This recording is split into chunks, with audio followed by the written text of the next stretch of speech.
They are merely talking shadows, chattering away endlessly about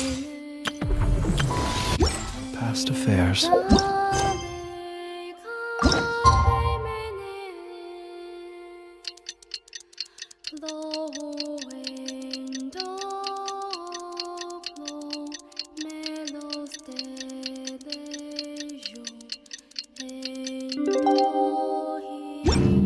Let us have... It's time to meet back up with Xiao. Let's head to Mount Outsong.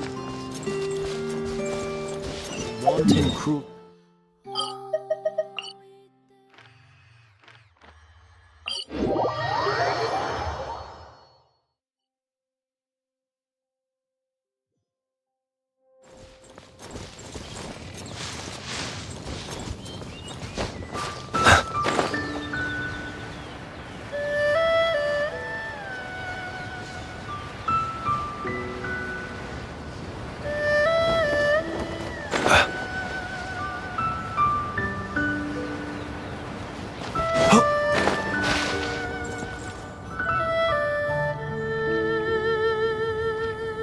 Xiao, Cloud Retainer, Madam Ping, we're here. Any news on Zhangli? Wait, are we missing 2 Adepti? Well, Shenyun banned Mountain Shaper from Mount Outsong for 3 days. Oh, then what about Mooncarver? The scheme to plant mint in one's abode was one those 2 fools devised together? And when it comes to punishment, one does not discriminate. His banishment ends in 3 days as well. Wow, that's pretty harsh, Cloud Retainer. Let's get down to business. We have news of Rex Lapis. Huh? Isn't that... Yes, Rex Lapis's Geopillar. It descended from on high this morning. He must have sent it for a reason, but it does not respond to our touch. So, what does it mean? Is he in trouble? Not necessarily. It could be a message only a specific person is meant to receive. Traveler, you alone spoke to Rex Lapis before he left. Oh, so it must be for the Traveler. Give it a try.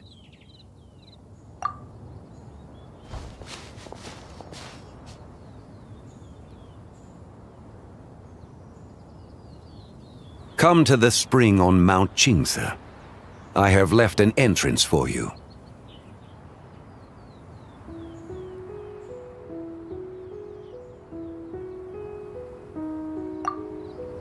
Well,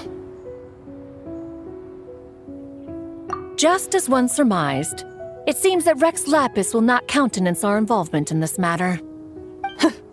That would not surprise me in the slightest. He's always had a soft spot for the Traveler, after all.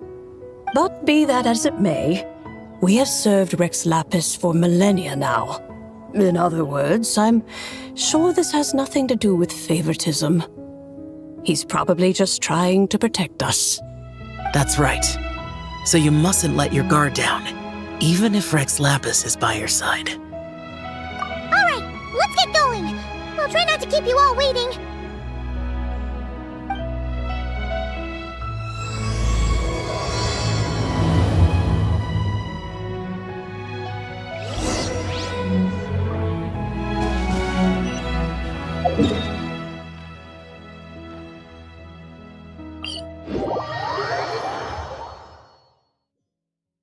Quite finished.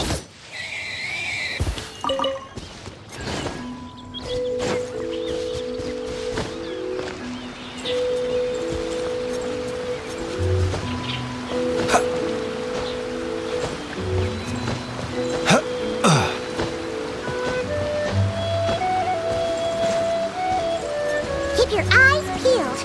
They should be around here somewhere.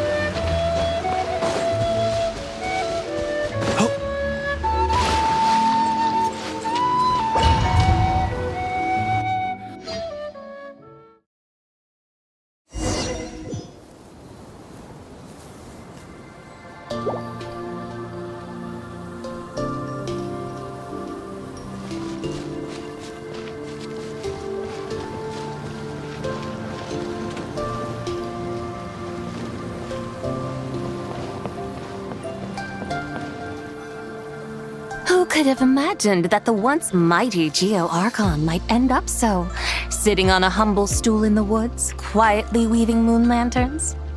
You really do look like an old man now. This is a Shao lantern, not a moon lantern. In ages past, when the gods waged war and the world was in turmoil, these lanterns were lit to guide fallen warriors back to their homes. Had you tarried in the mortal realm for but a little while longer, you might have become quite accustomed to them. Even so, it bears such a striking resemblance to the moon lanterns they used to offer up to the heavens. Could this truly be mere coincidence? Perhaps in some sense it is, yet in another, it isn't. For instance, who is to say that some of Langan's magnificent jade did not become part of the very foundations upon which Liyue Harbor now stands? It is conceivable that this ritual was transmitted in such a manner too. Now, let's not let ourselves get carried away. For all its splendor, do not forget that, in the end, even Langan could not escape its heaven-sent fate. Alas, it is just a pity that the little creatures of this world may never again lift their eyes to the moon, even should misfortune befall them. But you, Geolord, now that you rule this realm, why take the trouble, not to mention the risk, to visit one who bears such profound guilt as I? Are you not afraid that you might be sullied by the curse of time that was laid upon me? There is no risk to speak of. At least, not in comparison to that which you took when you defied the heavens all that time ago. As I have stated, time and again, it was not I who defied the heavens. Geolord, the ancient affairs of Langan have nothing to do with me, for I am but one of her deadly selves, severed before her demise. My name is not Zebai, but Zichao. Surely you did not take us for one and the same solely on the basis that we may all assume the form of white horses? Sorry to break it to you, but you seem to have found yourself the wrong white horse. Anyway, do tell me, what urgent matter brings you here? Very well then. I have come to ask for Zebai's shade. Oh? So, the Geolord has set his sights upon Zebai's human soul. And what is it that you intend to do with it? The world outside is changing. With the new moon's birth, the confines of the shadow moon are gradually disintegrating. In other words, the heavenly soul is set to return. Consequently, strange phenomena have manifested within Langan's former domain, leading to the earthly soul's reappearance as well. The last of the trio, the human soul, is in your possession. Most intriguing. My intention is to gather all three together, so that an old friend may finally make her return. I must admit, it seems that some remarkable affairs are coming to pass in the outside world. Yet there is one thing you seem to have overlooked, Lord of Geo. Back in the day, it was you that freed me from that painting. And afterwards, I took up arms in your name. Together we first subdued Chenyu Vale, then brought peace to Mount Qingse. It was for this cause that the contract between us was made. But now that the debt has been repaid, what cause have you to expect my aid? Zebai and I have long been friends. Given not only that you were manifested from a corrupt desire within her divine form, but that you also possess a fragment of her soul, how can you purport to be the wrong white horse? I think you'll find that we are now as separate and distinct as any two beings ever were. What once shone with radiant purity has long become dust. What you see is no longer what it was. Oh, great Lord of Geo, should this still be unclear to you, I bid you take your leave. It seems that the fault lies in my own lack of consideration. As you wish, I shall let this matter rest. Wait! One moment, if you will. Should this not be your opportunity to propose a new contract? The part where you make me an offer I simply couldn't refuse? Even those puny mortals know how to haggle when striking their bargains. Should you, the famed god of contracts, not likewise strive for success through negotiation? Come now, enough with the posturing. It's time to name your price. Very well. I had, in truth, prepared a new contract for your consideration. I knew you would not come before me unprepared. Yet, you should know that I want for nothing, for I live in the mountains, carefree and untroubled. Occasionally, I even find sport in teasing the mortals who stumble into my presence. Then why persist in telling them those ancient stories? I speak of what transpired before the sky collapsed and the earth sank into itself. That is merely my way of passing the time. And what of it? Would any believe, much less remember, the ramblings of a mountain hermit? Those tales have long since spread throughout the mortal realm. Who? Should my words prove insufficient, I invite you to see the world for yourself. To this end, I have found you a pair of trusty guides. The Lantern Rite is presently underway in Liyue, and should prove quite intriguing for you. So this, then, is the contract you have prepared for me? Indeed it is. Think of it as a contract for a one-day festive excursion. Surely you do not hope to offer this in exchange for Tsubai's shade. The foundation of my very existence for a little excursion seems a little steep, wouldn't you say? Why not see for yourself? You can always decide afterwards. The final determination, of course, shall rest with you. Is that so? Then perhaps this deal might not be entirely off the table after all. Where then are these guides of which you speak? Hey, it's Xiangli! Oh, we've been looking for you everywhere. We thought you might have gone missing. You're here. So these are my guides. Well, well. They certainly look the part, I'll give you that. Guides? Oh, you poor innocent little creatures. The benevolent Lord of Geo has sold you to me, which means that for the rest of this day, you belong to me. Sold us to you? Just what have you gotten us into, Xiangli? The situation is not quite as dire as that would sound. I ask only that you accompany my Adeptus friend on a tour of Liyue. I would suspect that depends on how well you entertain me. Entertain you? Let us start with this Liyue harbor of which I have heard so much. Nowhere is quite so fascinating as a place teeming with little mortals. How come this Adeptus sounds so different from what Paimon imagined? Okay, we'll take care of it. Get ready to find out why they call Paimon the best travel guide in all of Tibet.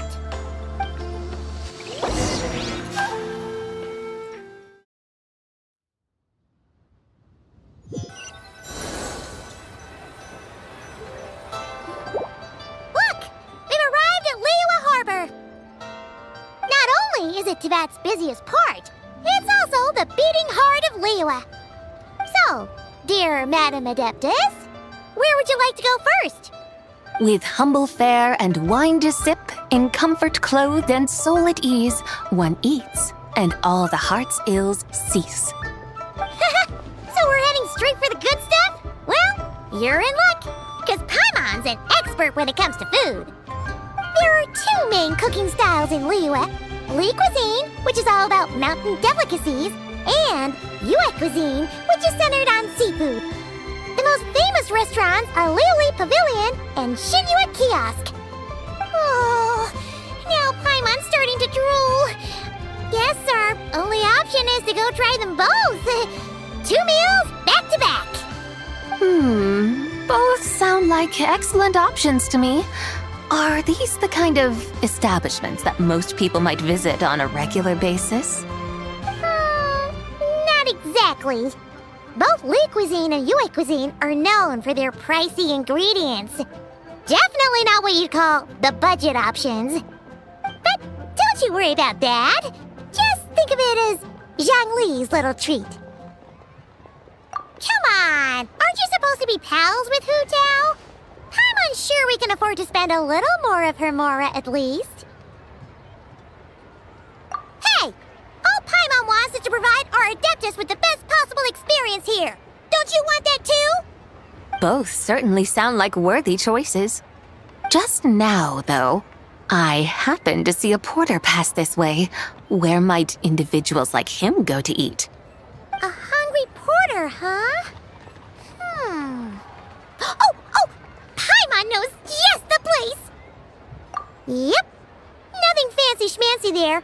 Just tasty dishes made with simple ingredients in a variety of different styles. Most importantly, it's great value for money, too. No wonder everyone loves it, huh? Oh, and the owner happens to be a good friend of ours, too. One mean restaurant. Yes, even the name itself feels lively and down to earth. All right, let's make it our first stop. Yippee! That's a great choice, too. Alrighty, let's head over there right away.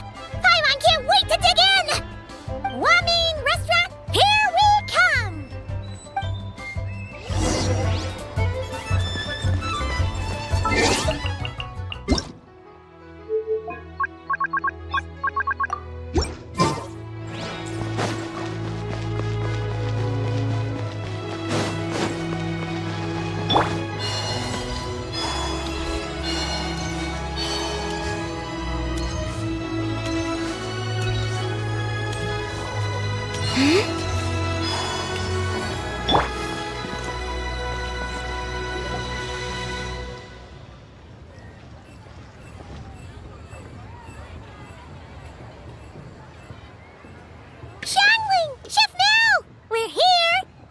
Oh, hello there. What a surprise to see you two. Welcome, welcome. Hey there, Traveler and Paimon. We're a little busy today, so grab a table while you still can. But I don't think I've met this lady before. Is she a new friend? You could say that. Oh, I see. Well, hey there. A friend of the Traveler's a friend of mine, too. Don't worry, we'll take good care of you. Just order whatever you want, it's on the house. By the way, I'm Zhangling. I cook here at One Mean Restaurant. What's your name? Miss Xiangling, have you ever heard of the White Horse Adeptus? Of course. What about her? I am her, and she is me. Huh? You mean you're an Adeptus? Oh, you young'uns crack me up. Come on, Xiangling. You've got to keep up with the times. Haven't you heard of cosplay? It's like a role-playing game where you dress up as famous characters and pretend to be them. Seriously, it's all the rage, and it looks like this young lady is quite the expert. Your friends sure keep their fingers on the pulse, huh, Traveler? Wow, Dad. Didn't know you were so tuned in. But how come I haven't heard about it? You gotta listen to our customers. Didn't I tell you to spend less time chasing after wild vegetables and more time making friends? You're even more out of touch than I am. Hey, I like making friends too. Isn't that what I'm doing right now? Anyway, even if it is just a costume, is it alright if I still call you White Horse Adeptus? Of course it's all right, because that's exactly who I am. Okay. I can see you're really committed to the role. How about I call you the real White Horse Adeptus instead? In that case, you can call Paimon the real Traveler.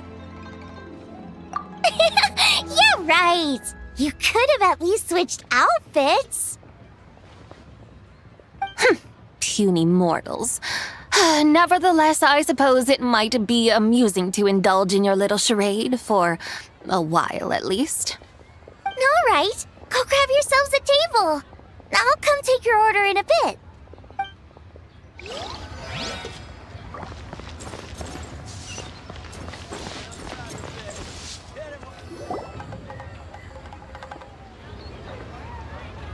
Hello.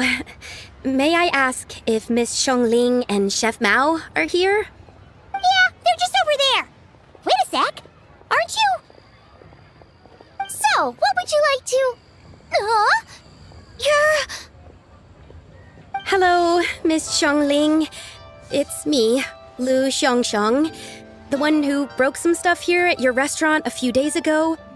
I just wanted you to know how sorry I am. I honestly don't know what came over me. Please, please forgive me. Oh, it's you. You really gave me a fright that day, young lady. You didn't actually get food poisoning from our black-back perch stew, right? Come on, Dad. She's come to say sorry. It's all right, Miss Lu. You must have been feeling a bit off that day. You're looking so much better now, though. Why don't you grab a table, too? This one's on the house. No, I couldn't possibly. Hey, it's totally okay. We all feel under the weather sometimes, especially when we're away from home. Go on, find yourself a... yikes. Looks like all the tables are taken. Wanna come sit with us? We've got an extra seat over here. Thanks, guys. So what would you like to eat today? Feel free to order anything you like. I should very much like to sample your renowned poisonous blackback perch stew. It wasn't poisoned. That was all on me. So that's one portion of blackback perch stew. How about you guys? Paimon wants...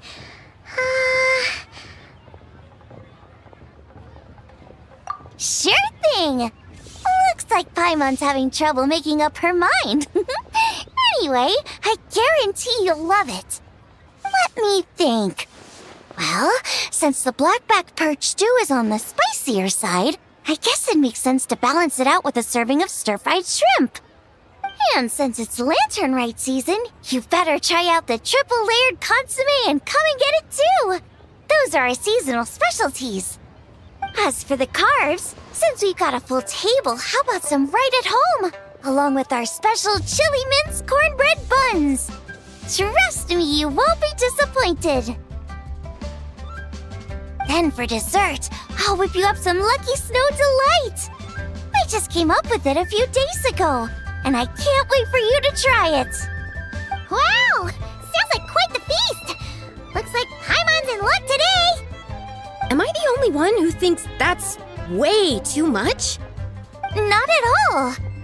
Don't worry, I know what I'm doing. And to top it all off, our star dish, Adeptus Temptation.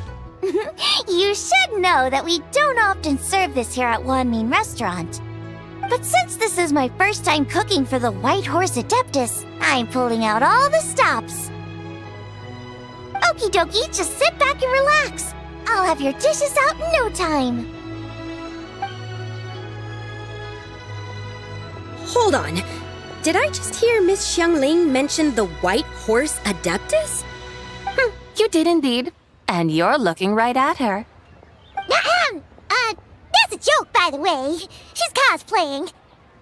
Oh, I see. Phew, almost believed you there for a moment. Tell me, little one, what business might you have with the White Horse Adeptus? It's a long story. Basically, a while back, I took part in an archaeological dig over at the chasm. While we were there, we discovered a number of relics. Our findings show that they date back to the era of Long Gone, an ancient nation whose people are said to have been the ancestors of some of the modern-day inhabitants of Chenyu Vale. And why might such matters concern the White Horse Adeptus?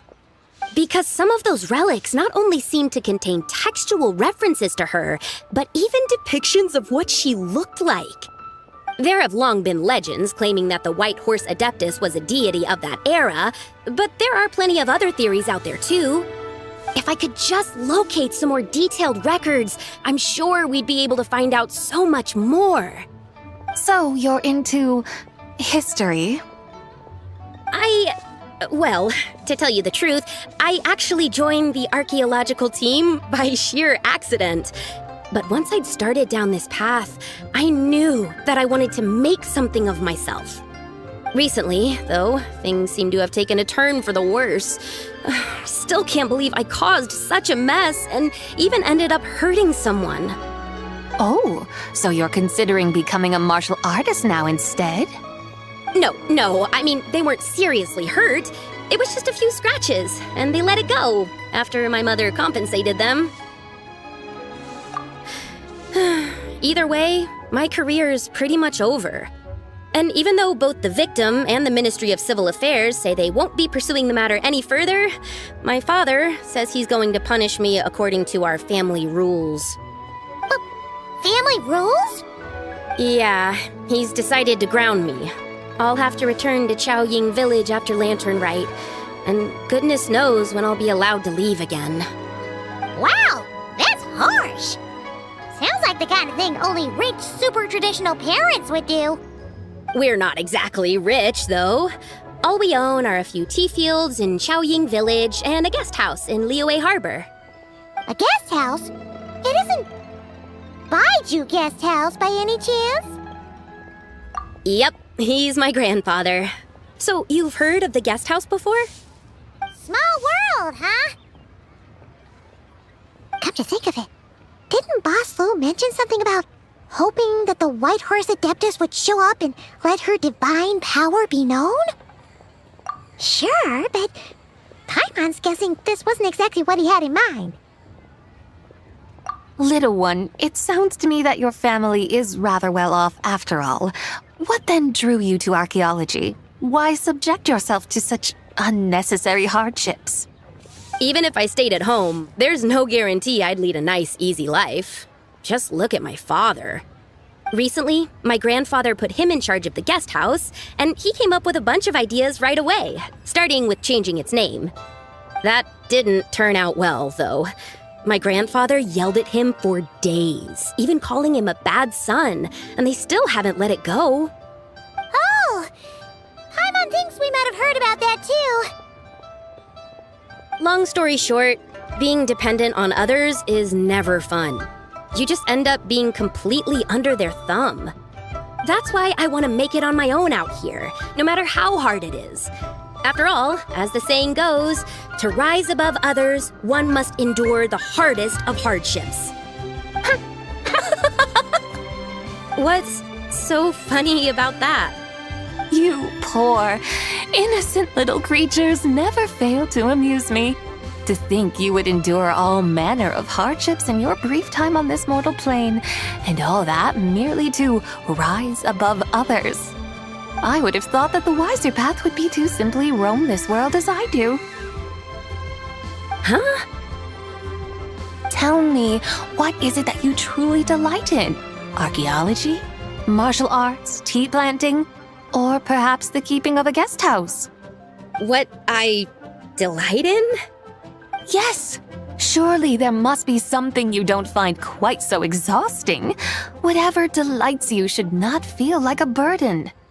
But do things like that really exist? Of course! Take Miss Xiangling, for instance. I defy you to detect even a hint of hardship on her face when she wields her walking spatula. So, since it seems you are resolved to tread the rocky path, you should strive with all your might to pursue that which brings you delight. You mean, like cosplay?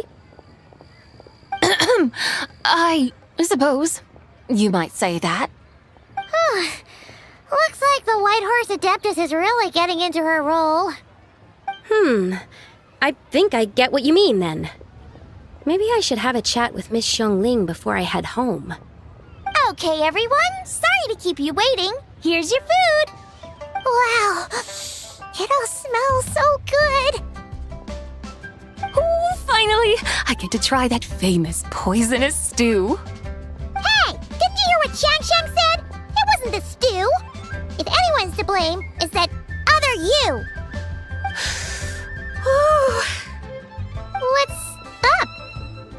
How fiercely this mortal fare burns upon the tongue!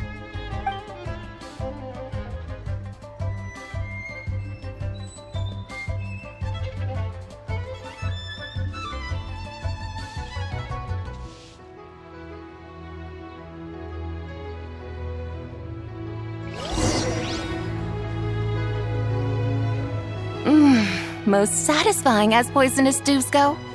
So, where to now? Time, I think, to seek out some diversion? Oh, there's plenty of entertainment options in Liyue. Paimon will tell you that. The locals like to drink tea, walk their pets, play chess, watch operas, attend storytelling performances. Storytelling performances? You know, like listening to people telling stories. They're usually based on old Liyue legends, just like their operas. Stuff like the Divine Damsel of Devastation, Through the Eyes of a Dragon, or the Sanctification of Tao Do. What about the story of the bright moon that sits in the sky above us? Paimon doesn't think she's heard that one. Still, the moon does come up quite a lot. It's even in the name itself. The Yue in Liyue actually means moon. Since we're on the subject, you like telling stories yourself, right? Why don't we go check it out? In that case, I'll have to trouble the two of you to lead the way. Awesome! Let's go! Third round knockout, here we come!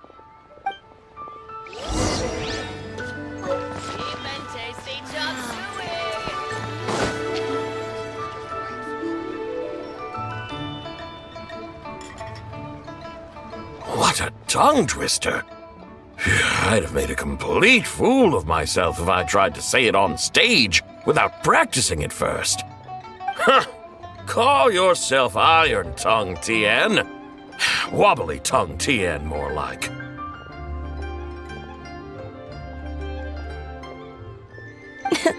I used to have that problem a lot. But if you just take your time to grasp the meaning and commit it to memory, you'll be able to say it smoothly in no time. You're right, Miss Yoon.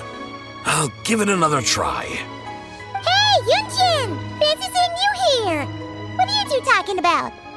Ah, Traveler and Paimon, we meet again. And who, may I ask, is this? You may call me the White Horse Adeptus. The White Horse Adeptus? She's not really an Adeptus. I see. Well, it certainly looks like a lot of fun. Oh, funny you mention it. This type of thing is actually something I'm quite familiar with. Once, to perform Through the Eyes of a Dragon, I decided to imagine that I was Rex Lapis himself.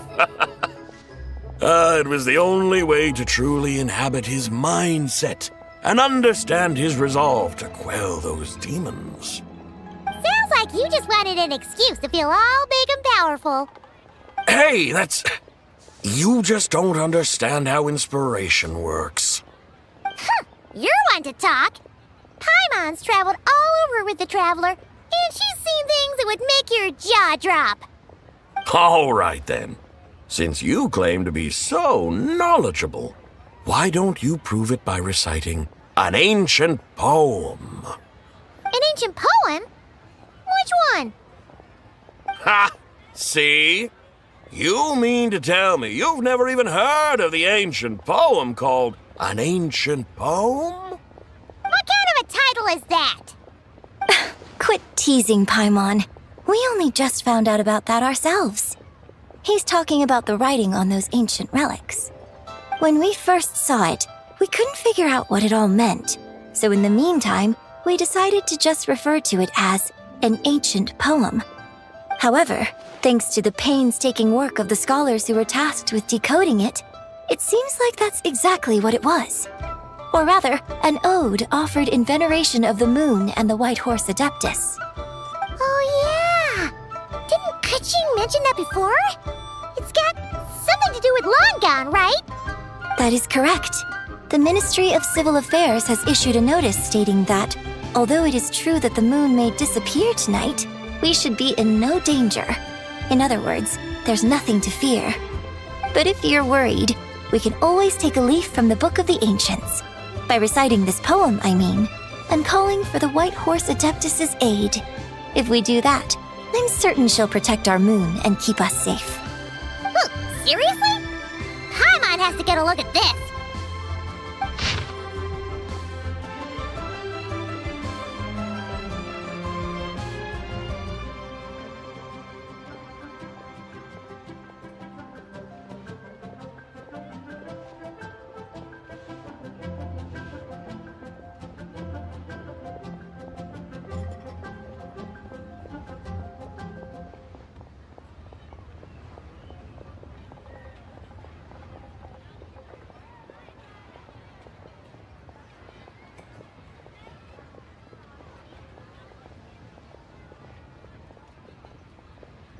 Under moon eternal, in radiant night, a maiden grants silk, soft and light? What in Tibet's that supposed to mean? Under moon iridescent, in night divine, blah blah blah, something cloth so fine. Something about fields being plowed, something else about seeds being sown from the earth. Seriously? What is this? The fields are plowed, the seeds are sown, and from the earth, life is grown. Whoa! You did that without even looking! Bravo! Bravo! We have an expert in our midst. Looks like this young lady really does know her role inside out. If I didn't know any better, I'd have taken her for the real deal. That's because I am the real deal. That's the spirit. This is exactly the kind of mindset I was talking about. Behold, mortals, I am none other than the indomitable Rex Lapis himself. Kneel before my godly splendor. Believe me, young lady, I know exactly why you do it. Back in the day, I was just like you. I must say you are rather amusing as mortals go. Miss White Horse Adeptus, it is a great pleasure to make your acquaintance today. I have some questions regarding the poem, and I was wondering, perhaps, if you might be able to shed some light on it? You want me to explain the full meaning of its verses? Your guidance would be much appreciated. Fascinating. Tell me, do all the people of Liyue still express such reverence for the ancient ways? Well, it's true that we hold a deep fondness for our history, but it is hardly our only pursuit. One of my good friends, for instance, is even more devoted to the modern Fontanian art of rock and roll. Exactly! And don't forget, great practitioners of the role-playing arts walk among us too. People like me and you, young lady. Yes. So rather than placing too much emphasis on our reverence for the ancient ways, it might be better to say that here in Liyue, 100 passions bloom, each with a voice of its own. I see. Then I suppose it wouldn't do any harm for me to enlighten you. In truth, it is but a simple poem of blessings. Its meaning is this. As the eternal moon rises in the night sky, a maiden adorned with lustrous jade descends upon the earth. She blesses the kudzu vines and mulberry leaves so that they may be used to make coarse cloth that is nevertheless soft, light, and comfortable to wear. As the iridescent moon rises in the night sky, a maiden adorned with lustrous jade descends upon the earth. She blesses the kudzu vines and hemp so that they may be used to make fine, luxurious cloth. As the frost moon rises in the night sky, a maiden adorned with lustrous jade descends upon the earth. She blesses the mugwort and Artemisia so that they may be perfect for divination. So she really did come down from the moon? She shows the people how to use the plow and spade to purge the land of weeds, till the soil, and heap up the earth to make it fertile. Then with the hoe, she teaches them to sow their grain, bestowing the promise of life upon every seed. She blesses the millet and the beans, ensuring that their stalks and vines stretch forth without end. She graces the wheat and the rice, so that their heavy heads are filled with plump, glistening grain. Sounds like she's a real pro at all this farming stuff. The fruits of the field are harvested and brewed into sacred wine for honored guests. This we reverently present to the divine maiden, with every ceremonial step flawlessly observed, so that she may witness the depth of our piety and respect. Oh, divine maiden, how can your graceful presence in the sky not seem like that of a fairy descending from the heavens? Oh, divine maiden, how does your pure and radiant form not resemble the guardian spirit of our land? I send my heart's desire, ascending to the heavens, beseeching you to grant us good fortune and blessings in the coming year. Huh? So, that's what it's supposed to mean? I find myself speechless, moved beyond the power of words to convey. Oh, young lady, you have shown me the heights to which a true role player might aspire. A truly remarkable performance. I did not anticipate that anyone could unravel this poem with such depth and clarity, and so soon after the Ministry of Civil Affairs noticed, too. I'd even begun to consider myself somewhat versed in the matter, but as they say, there's always someone more knowledgeable out there. Allow me to extend my thanks to you, Miss Whitehorse Adeptus. You are far too humble, young one. I must confess, it is I who have been surprised, not only by you, but also by this Liyue harbor of the present day. Ah, so you're not from Liyue. And what, may I ask, has surprised you about it? Oh, it's nothing really. Just some old memories scattered here and there. Very well, my guides. I suppose it is time we set forth on the next part of our excursion. I'd like to go see that wharf now. What say the two of you? No problem. We'll take you wherever you want. Oh, leaving so soon? Before you go, allow me to introduce myself. I am Yunjin, director of the Yunhan Opera Troupe. May I ask your name in return? My own name is scarcely worth mentioning, but since you asked, perhaps I'll tell you the title of that poem instead. Huh?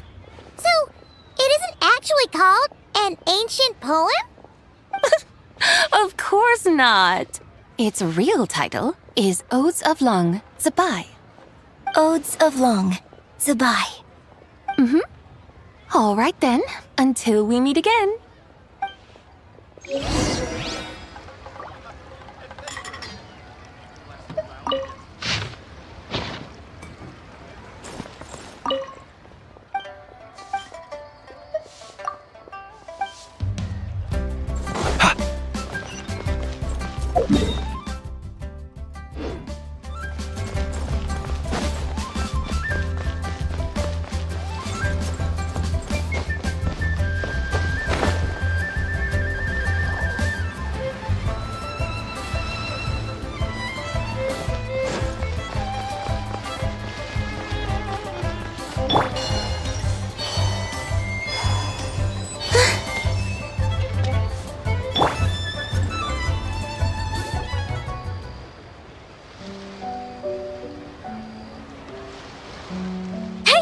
I almost forgot to mention.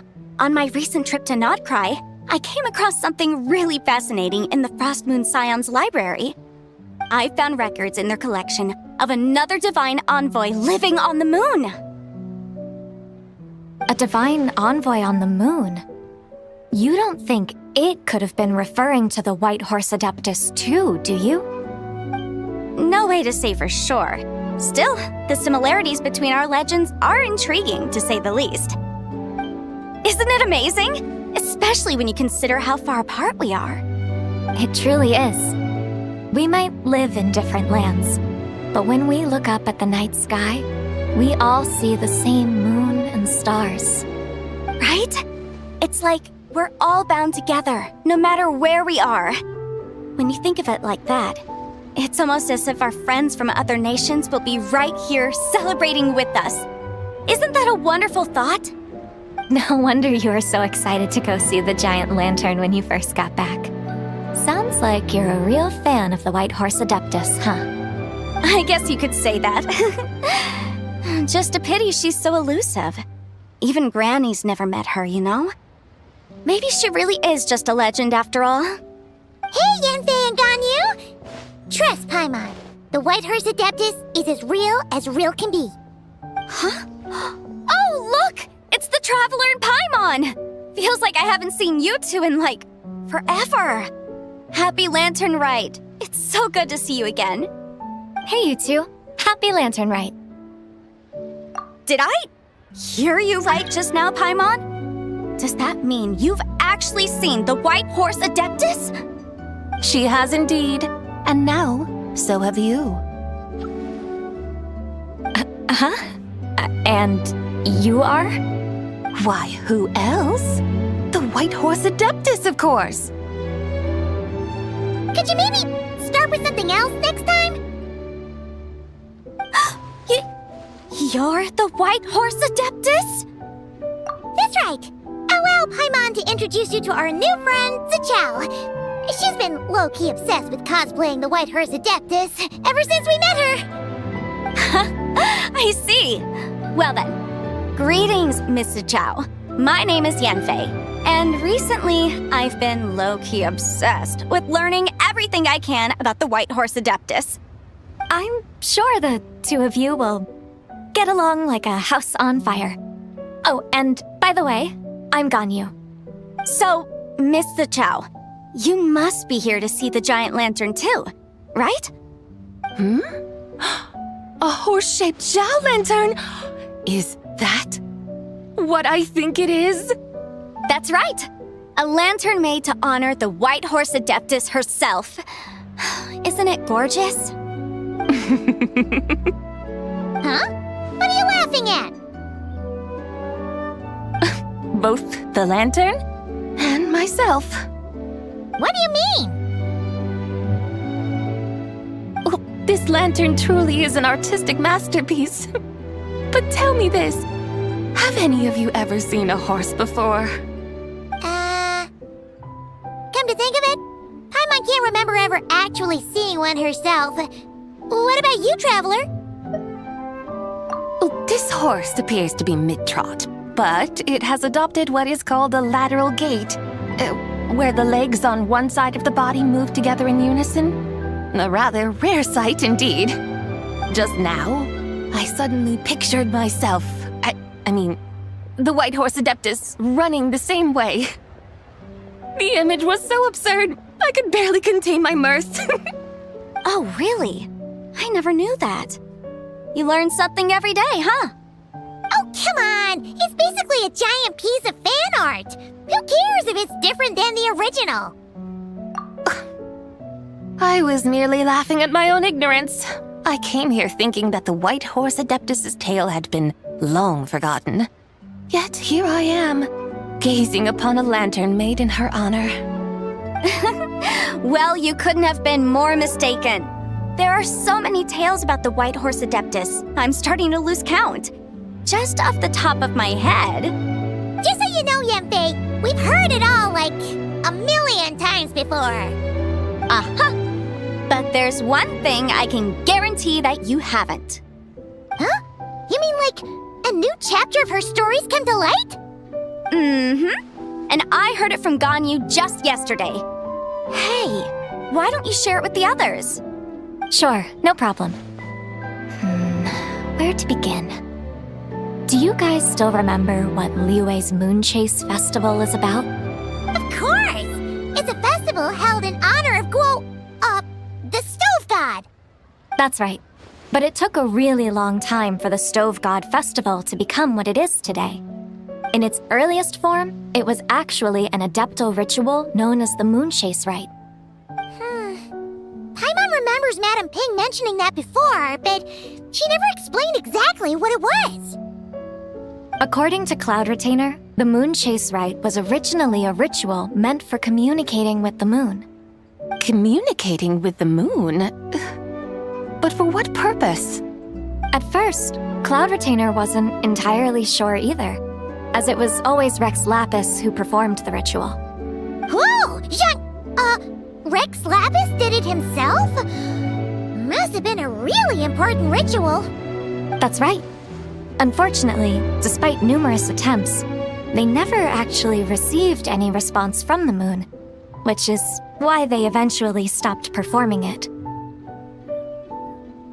But then, just yesterday, Kutching took a picture of the moon being obscured by a dark hole to Cloud Retainer and asked if it had anything to do with the Moonchase Rite. The moment Cloud Retainer saw it, it suddenly dawned on her that the rite might have been an attempt to reach the White Horse Adeptus all along. Does that mean Zhang Li's been trying to bring back the White Horse Adeptus all this time? So how about that? Bet you never thought there might even be a link between the White Horse Adeptus and the Moonchase Festival. If Kutching hadn't taken that picture to Cloud Retainer, we would never have known any of this. This is probably what Kutching was referring to that day when she mentioned there were some ideas she wanted to follow up on. So, Geo Archon. All this time, you've been striving to awaken her. Huh? What do you mean, awaken? Nothing. What I truly meant to say was, this new insight you've provided has been truly eye-opening. Oh, by the way, my trusty guides, I've been meaning to ask, where in Liyue Harbor might one enjoy an expansive scenic view? Huh? We're off to the next stop already? But Paimon's barely done digesting that lore bomb just now. All the more reason to find the right spot to let it sink in. Oh, so that's what you're up to. A tour of Liyue Harbor? In that case, if you're looking for a spot with a panoramic view, I'd recommend Yujing Terrace. That's a great idea. Since the terrace is on higher ground, the sea view from up there's so much better. Great! Well, the lantern ride's about to start, so we should get back to Granny's now. Hope to see you all at the festival tonight. Oh, you're off too? All right then. See you both soon. See you soon.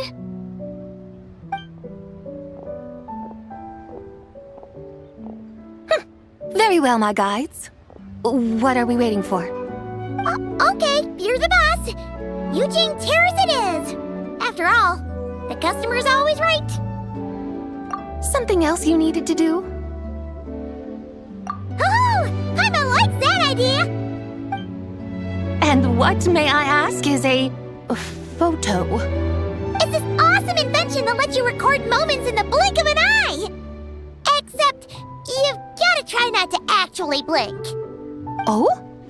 What must I do in preparation then? Nothing. All you gotta do is choose a pose. The Traveler will handle everything else.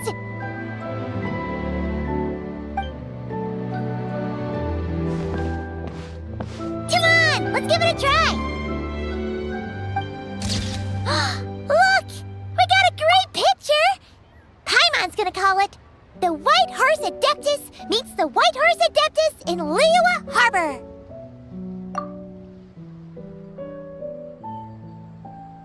Huh. They've even discovered a way to preserve moments in time. Now I truly am curious to witness what else these mortals might accomplish. Very well, let us proceed. Yujing Terrace lies in that direction, does it not? Hey, wait for us!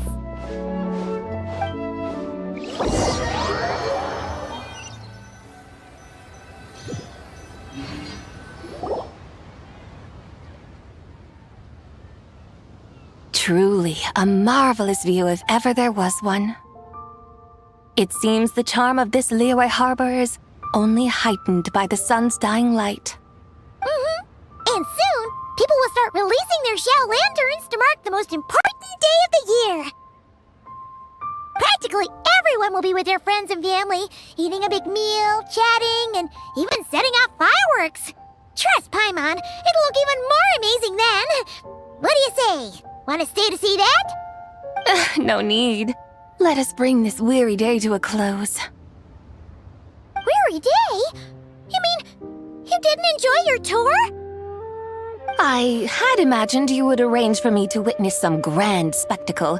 Perhaps the descent of divine beings, the manifestation of the sacred before mortal eyes, or the appearance of a selfless hero come to aid the helpless and downtrodden.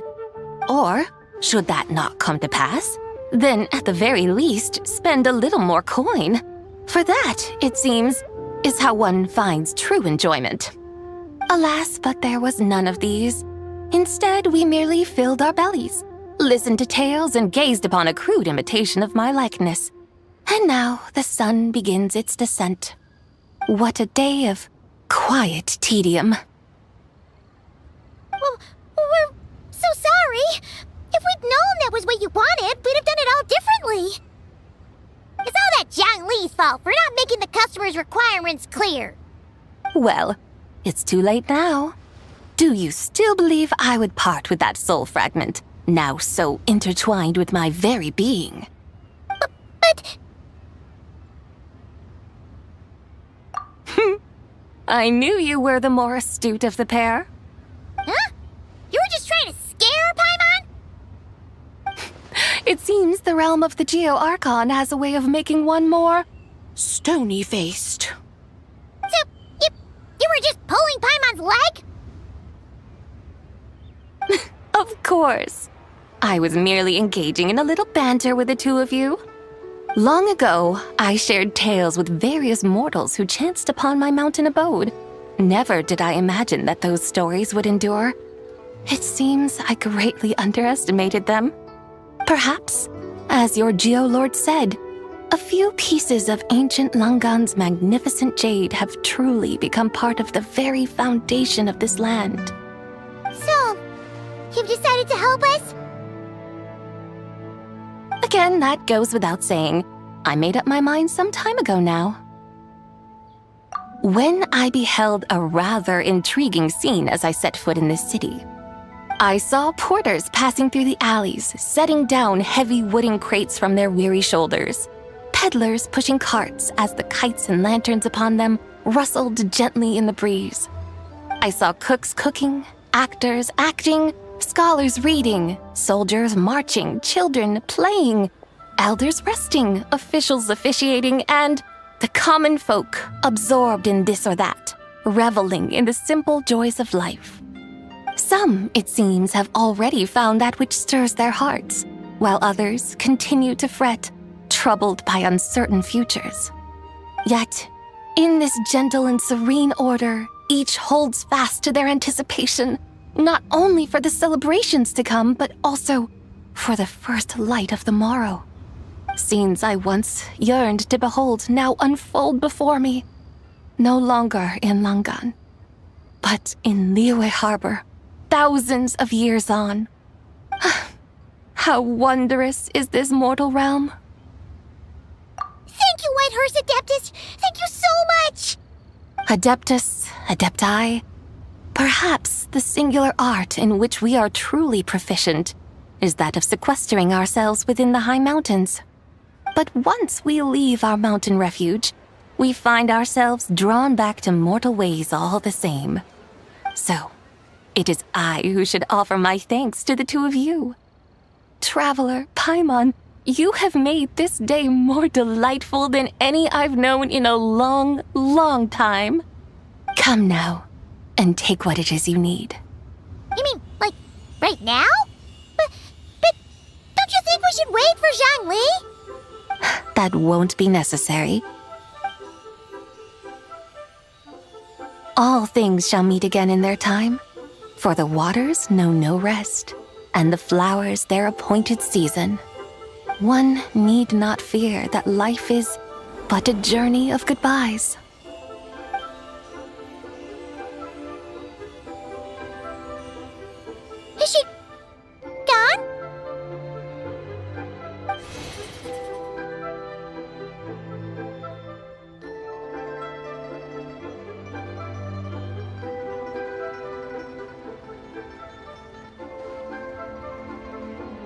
Yes, she's gone. A deadly self is formed from the body's impure vapors, so naturally it cannot survive long in this world. Had it not been sustained by the remnant of Zibai's soul, it would have faded away a long time past. Now that the remnant is gone, it has severed its ties to the mortal world. Zhengli! When did you get here? A while ago. Paimon would have thought you'd at least want to say goodbye. Though mountains endure, the ceaseless waters will, at last, wear away their sharp edges. Thus must I meet the marks wrought upon her by the ruler of time with great caution. It may be goodbye for now, but someday we will meet again. Really? And when might that be? Who can say for sure? Years and years from now, perhaps. Or maybe tonight, at the Lantern Rite. Are you saying that if the White Horse Adeptus were to be resurrected, she'd still have the memories of the three deadly selves? That she'd still remember us? We will find out soon enough.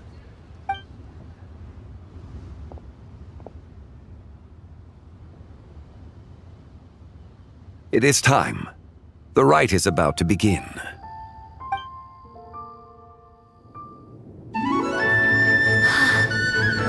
The rite is about to begin. Is the moon really gonna disappear? Got your lanterns ready, everyone? All set. Might be about time to put eyes to the sky. Wouldn't you say, Tianchuan? Look!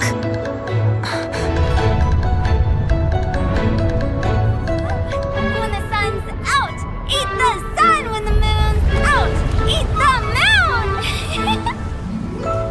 Whoa, is this the lunar eclipse?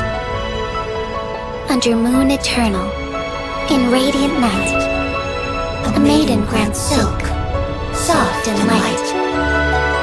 Under moon iridescent, in night divine, a maiden grants fiber, her cloth For so you. fine.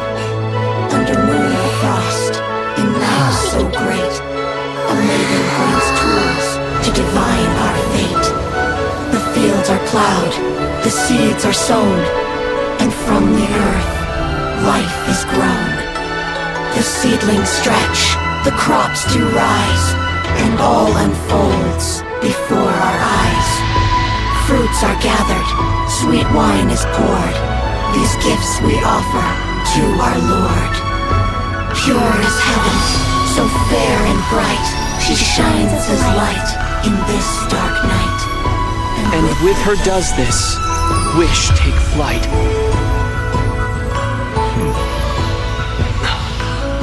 Devoted soul, scattered and unbound, let this lantern guide you home, by its light be found.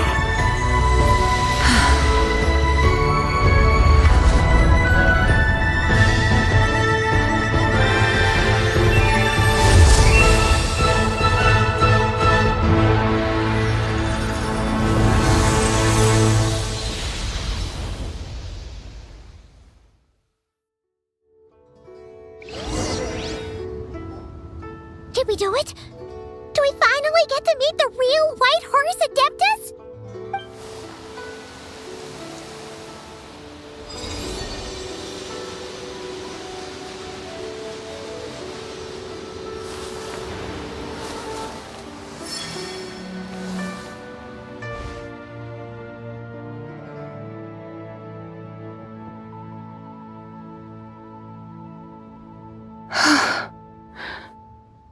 This place.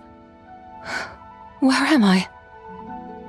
A familiar land, now known by the name of Liyue. Liyue? The peaks adorn the clouded moon. Then, who might you be? Oh no! She seems to have lost all her memories after all. And those countless lights in the sky. What are they? These lights, each like a dwelling in glad accord, usher in this day of joyous rebirth. And whose rebirth might that be? That of my old friend, Zibai. Zibai? Yeah, that's you! Don't you remember anything at all? That's... me? Oh, yes. The envoy of the Lunar Palace. My name is Zibai, indeed. Then you must be... the Lord of Geo, Heaven's Star. Many years have passed since we last saw one another. Zibai, my friend, welcome home. Home? But why does this place, this Liyue, feel at once so strange and yet so familiar? Who you are? Who are you? Ah, yes, I remember now. You are that young Wushu dancer, the one who seeks disciples. How fares your quest for disciples? It must have yielded a truly prolific body of students by now, I trust. Hey, you've got it all wrong! You're talking about gaming! But I could have sworn... Oh, that's right. You're that impudent blonde youngster who kept meddling in my affairs. And to think you even had the audacity to presume yourselves worthy of being... What was it again? Ah, yes, of being my guides. How very wonderful to see you again, my most faithful and beloved guides. I trust all has been well in my absence? Well, she finally got it right. But that sudden mood swing felt even weirder. It's like her head's packed full of slimes. It is possible that her cells have not yet settled. After all, they've only just been brought back together. It may be some time before she fully recovers. Huh? You mean, kinda like she's still half asleep? That I cannot say for certain. Perhaps a few days. Perhaps a few years. A few years? Mortal years are but a poor measure when divine beings tread the realm of dreams. Well, if you say so. Anyway, at least she's whole again, right? That already seems like a pretty good outcome to Paimon. Yes, there is little cause for worry. We need only wait and let time take its course. Say, what are those little creatures over there up to? Celebrating Lantern Rite, of course. And those lights up in the sky? Those are all Shao lanterns. This year, each and every one of them carries a little wish inside. Lantern Rite. Then, may I join in too? Of course! Why else do you think we've been running around like headless chickens these past few days? Tell you what, Traveler, why don't we take the White Hearse Adeptus out to celebrate? Who knows? Maybe seeing some familiar faces might help her find her feet? Hey, Zhangli! You've got some time on your hands now, right? Why don't you come along with us? By no means a bad idea, Paimon. Oh, and Zibai, before Paimon forgets, when we meet the others later, remember to wish them a happy Lantern Rite! Happy... Lantern Rite? Happy Lantern Rite! Yes! Happy Lantern Rite indeed. Well then, let's go!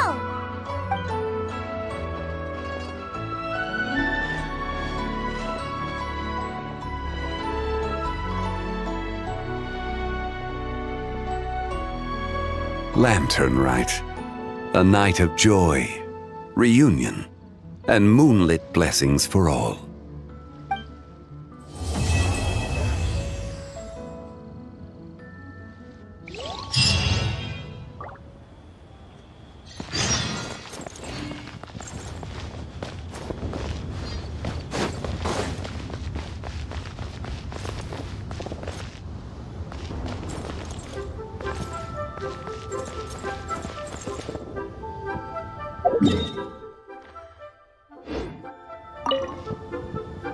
Hey, psst!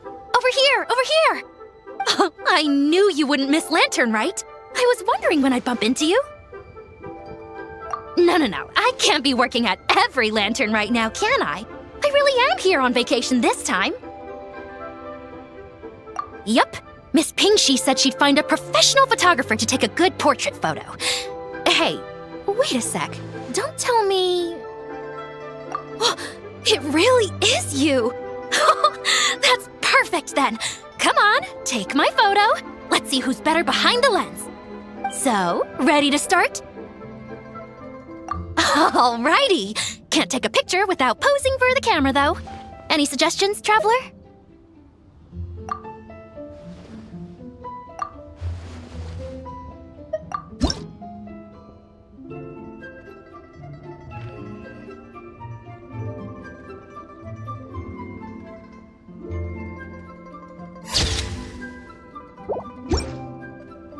Done?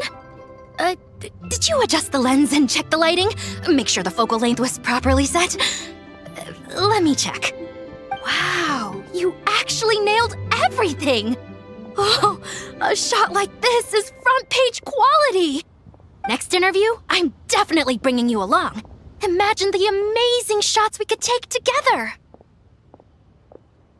And a very merry lantern rite to you, too! Oh, hang on, that doesn't sound quite right.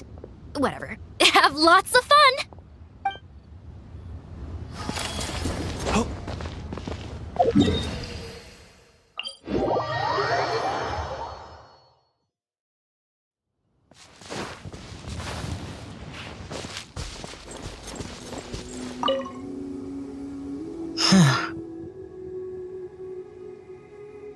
Yes. I saved someone from monsters earlier. She was carrying a frame and tools for making shell lanterns, and gave them to me as thanks. She also said this type of shell lantern can be modified however you like. So... yes, well, I tried my best. I suppose the next step is releasing the shell lantern.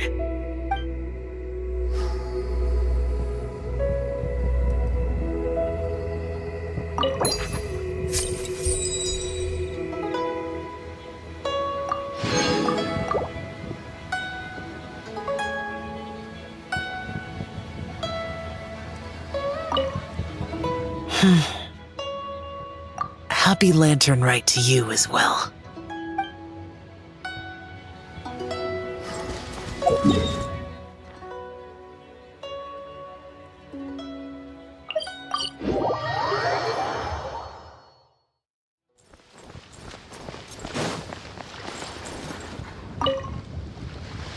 Oh, this is what I get for being impulsive.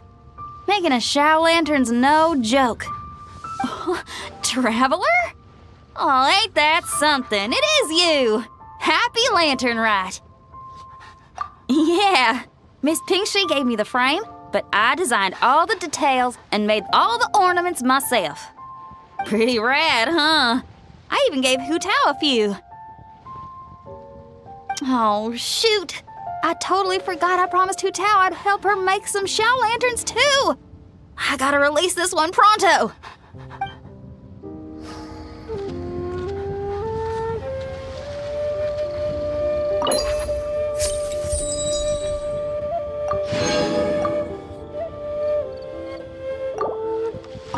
Okay, I gotta go find Hu Tao now. First stop, Wangsheng Funeral Parlor. Catch you later. Oh, and happy Lantern Rite to you too. Shame Hu Tao's busy this year. I would have loved to put on another show.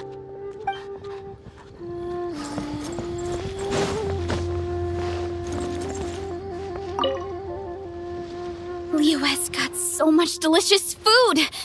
What should I eat next? Oh, how about boiled fish? No, wait. I need to take a picture for everyone back at the tribe first. Traveler? Oh, wow. So you're the pro photographer that lady was talking about? That's fantastic. You're so talented. Of course you're good with a camera, too. Sure. I want to strike a cool pose. But what if it looks weird in the picture? Any advice?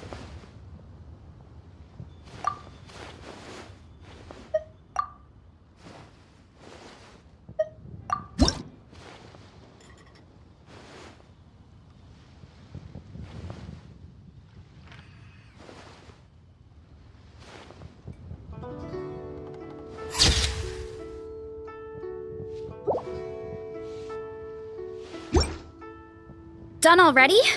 Oh, let me see. Whoa, told you they'd be good! Now, would it be the best spot in the orchard to hang it? Thanks! Next up, some more delicious food.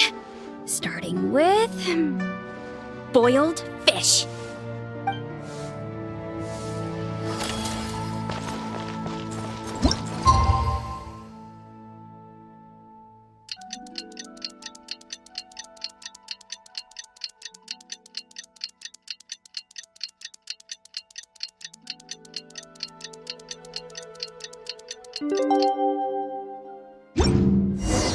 Paimon wonders how the White Horse Adeptus is getting along. Maybe we should check in on her? We can ask Zhangli where she is.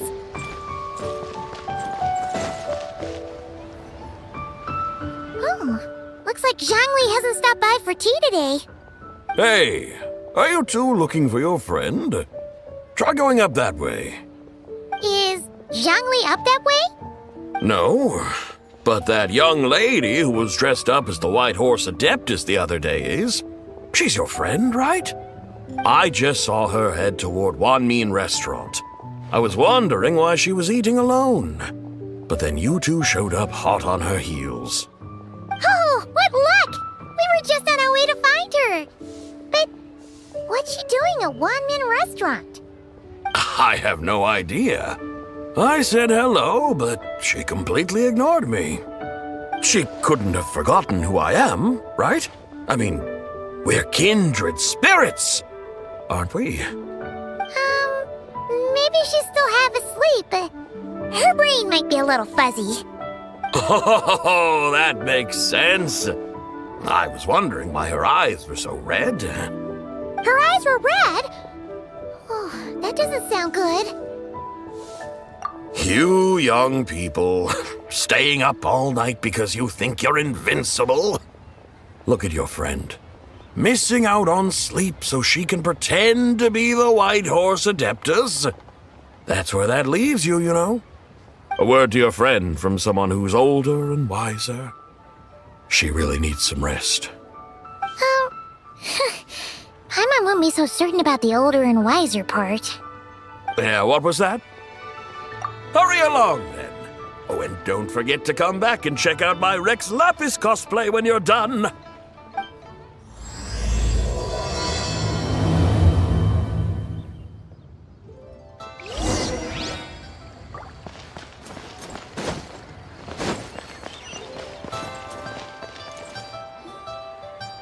Where's the proprietor? Come out and see me at once!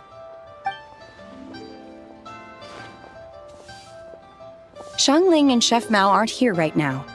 What can I help you with? And who might you be? My name is Shenhe. I work here at Wanmin Restaurant. Shenhe. Are you that crane adeptus who loves planting mint? It's been a few days. Have you improved your gardening skills? Did you manage to cover the slopes with mint? Mint? I don't know anything about mint. But I am familiar with Genshin and glaze lilies. Ha! Already casting mint from your mind. How can a practitioner of self-cultivation be so fickle, chasing after every new plant that catches their eye? I'm not sure I get what you mean. Are you delirious from hunger? Would you like something to eat? Shenhe! White Horse Zabai! So this is where everyone is! Traveler, Paimon. It's been a long time. Happy Lantern Rite. Is this customer a friend of yours? Don't mind her, Shenhe. She's just a little cranky because, She didn't sleep well last night, and she's only just woken up. Look how red her eyes are. I see. In that case, Miss Zabai, I have a tonic here infused with Genshin. It's cool and soothing when applied to the eyes. Would you like to try a few drops? Stop right there! Who are you two noisy children? Hey, have you forgotten about us already? Guides. Yes, I seem to recall something about some guides. Ah, yes, now I remember. What luck! I was just looking for someone to show me the way to Elong Wharf. Huh. Is she starting to come around? Someone requested my help in purchasing some tea leaves. I was informed they have discounted prices during the festival and that I shall get a good deal there. Tea leaves? This sounds like Zhongli's doing. He sure knows how to get people running errands for him.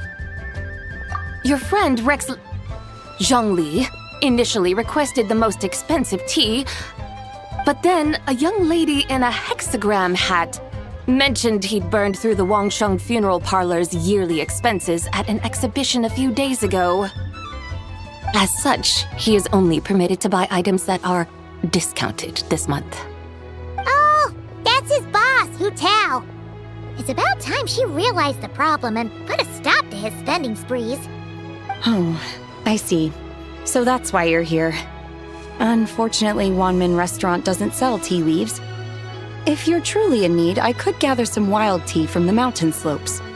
You don't sell tea leaves? But I remember your boss, Miss Lu, saying that she owns tea fields. You really should get some rest. The person you're talking about isn't the boss of Wanmin Restaurant. She's just like you. She came here to eat. Is that so? Life really is full of surprises. What surprises? Your brain really is as gooey as a pack of slimes. Paimon can't believe Zhongli entrusted you with going all the way to Yilong Wharf and buying tea. That would be excellent, my dutiful guides. Ah, yes, Miss Crane. I apologize profusely for my improper behavior just now. Please forgive me. I completely understand. Master often says that the human body is like a mechanism in need of regular maintenance. When a person cannot rest at night, they are sure to become irritable and on edge. Miss Crane, you appear reasoned and compassionate on the surface, yet I sense dark forces churning within your spiritual core. Those red ropes you wear are what bind them, am I correct?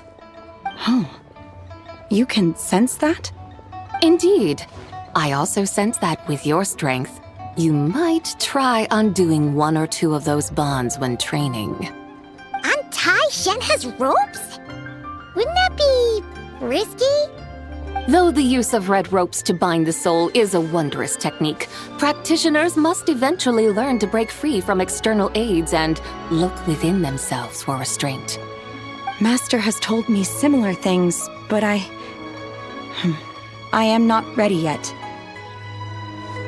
Your self-cultivation has progressed far enough.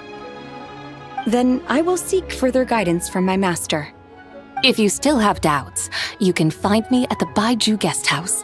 I'll be taking up residence there for a while. For now, my dutiful guides, let us be off.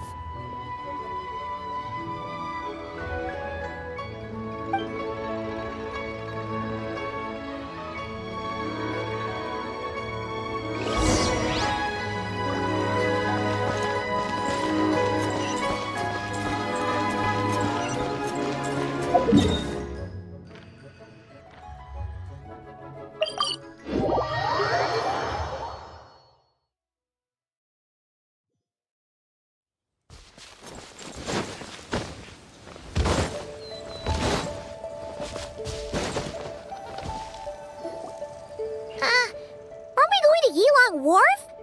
How do we end up on this mountain? Is that small town over there not Elong Wharf? I sense a familiar scent wafting through the air. You're right! Except for the smell part. Paimon doesn't smell anything. That is because this scent is the essence of jade, which can nourish the spirit. Oh, yeah, Chenyu Vale does have a lot of jade, but Paimon didn't think jade smelled like, anything. Naturally, this has reminded me of something. And what's that? A few simple tricks for mastering one's power.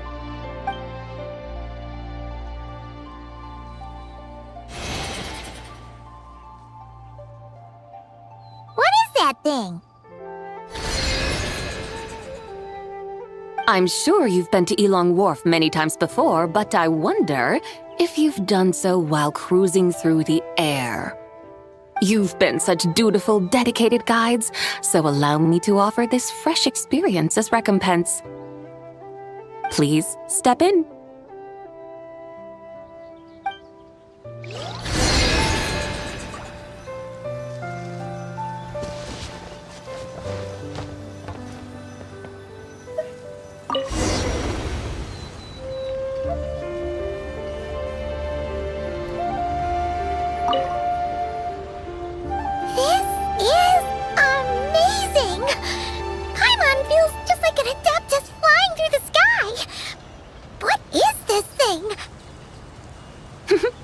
I created it from my memories of the chariot of the Lunar Palace. Many years have passed since I last laid eyes upon it, so there may be some discrepancies. Nonetheless, it is functionally much the same. A lunar chariot? Wow! Paimon never imagined she'd get to ride in one! So, Bai, does that mean you used to work on the moon? Work. That's an interesting way to phrase it, though I suppose you are correct. I was once an angel, a member of a race tasked with guiding humanity. Then, graced by serendipity, I became a moon envoy. Huh? What's a moon envoy? Some kind of super important angel? As you would understand it, a moon envoy is a job title. Any angel, or non-angel, can become a moon envoy. Does that mean you're not the only one? Of course not. Though my memories are still hazy, I vaguely remember some of my colleagues. There was one who liked to take on the form of an ibis. An ibis? Could it be... Can all moon envoys turn into animals? Does that mean Lauma could take that job? She can turn into a deer, and moon chanters are some sort of Luna envoy anyway, right? Moon chanter? I have no idea what those are. Oh, okay then.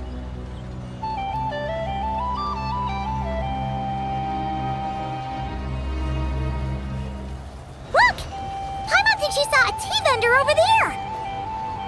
Very well, let's take a look.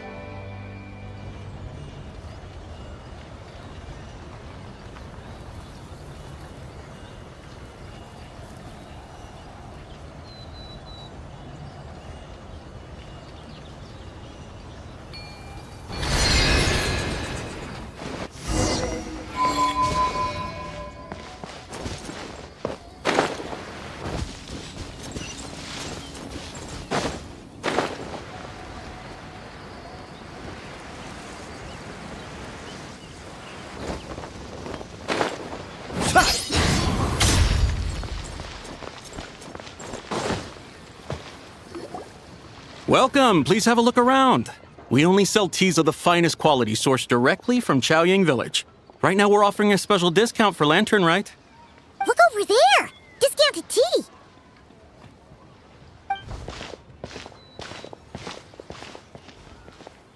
Dear customers, are you looking to purchase some tea leaves? I can see from your bearing that you are no ordinary customers. My humble shop has some exquisite teas that should satisfy your more refined tastes. We're not here for quality. We're looking for a discount. A discount? Well, that's a coincidence. Our Sunglaw tea is on sale right now. A special festive offer. Something about the name of that tea sounds familiar to Paimon. Buy 3 boxes of Songla tea during the festival to get 10% off. Buy 4, get 20% off. Buy 10, but... That's right! 10 boxes at half price. Have you been to our shop before by any chance? Oh, Paimon's definitely heard this spiel before. 3, 4, 10, 10, 20, 50. Zabai, what are you muttering about? When purchasing 3, 4, or 10 boxes, the corresponding discounts are 10, 20, and 50%. The intervals between the two sets of numbers are 1 and 6, and 10 and 30. Look! Her eyes turned blue! That's gotta be a first! If the differences between intervals remain equal, the interval after 6 should be 6 plus the difference between 6 and 1, which is 11. Similarly, after 30, the next interval should be 50. Therefore, extrapolating upward, the next two numbers in each set should be 21 and 100. You're making Paimon's head spin! Those numbers, what do they mean? They mean that if we buy 21 boxes of Songla tea, we should get a 100% discount! 100% discount? You mean we'll get them for free? Oh, there was a pattern to the discounts. Is that right? The pattern we speak of is mathematics, little one. A pattern that is always right. That's amazing! You're a shopping genius, Zabai. Oh, wait. Something feels off here. I had no idea our shop's discounts were tied to the laws of nature. I've learned so much from you, dear customer. No need to thank me. Now, please give us our 21 boxes of free tea. Wait! What's the matter? Paimon just realized what it is that's not right. It took you long enough. We got the short end of the stick! Think about it. If we don't have to pay when buying 21 boxes, then if we buy even more, the vendor should be paying us money instead, right? Huh? Hey, Zabai, work this one out. If we buy 100 boxes, we'd make loads of money, wouldn't we? It stands to reason. Wait a moment, dear customers. Don't you think you're haggling a little too hard? You are the one dictating the discounts. We're simply extrapolating the numerical patterns within. As such, we are hardly haggling. You have a point. However, that's right. I'm so sorry. I just remembered. My supplier didn't come today, so we don't have any tea after all. Such a shame. Terribly sorry about this. Awful luck. Where can we find your supplier? Well... Not to fret. We'll save you the effort and go straight to the source ourselves. Well, you see, dear client, the supplier's discount isn't as generous as ours. You won't be able to get the same price from them. Huh? Does that mean they won't pay us for taking their tea? They might not even offer you a 100% discount. How very unfortunate. Nevertheless, as the original supplier, they must offer some sort of discount. Besides, we're not looking to make money. We just want a good deal. Well, that's great. My suppliers are all tea farmers from Chaoying Village. You can go ask around the village, but please don't say I sent you. Do not worry. We appreciate your generosity. Referring customers to your business partners, even choosing to remain anonymous, the demeanor of a true gentleman indeed. Your business will surely prosper. I hope you're right. Then let us head to Chaoying Village. Do you know the way, my guides? Of course! Just follow us!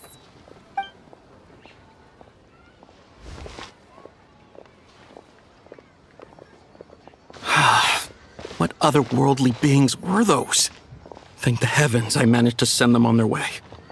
I should hurry home and pray to the White Horse Adeptus. May she bless me such that I never encounter such customers again.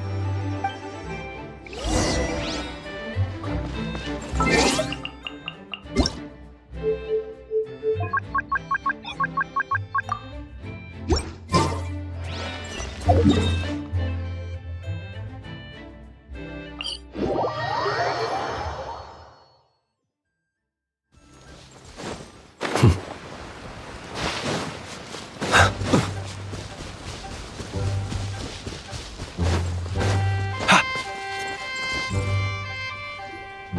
we are!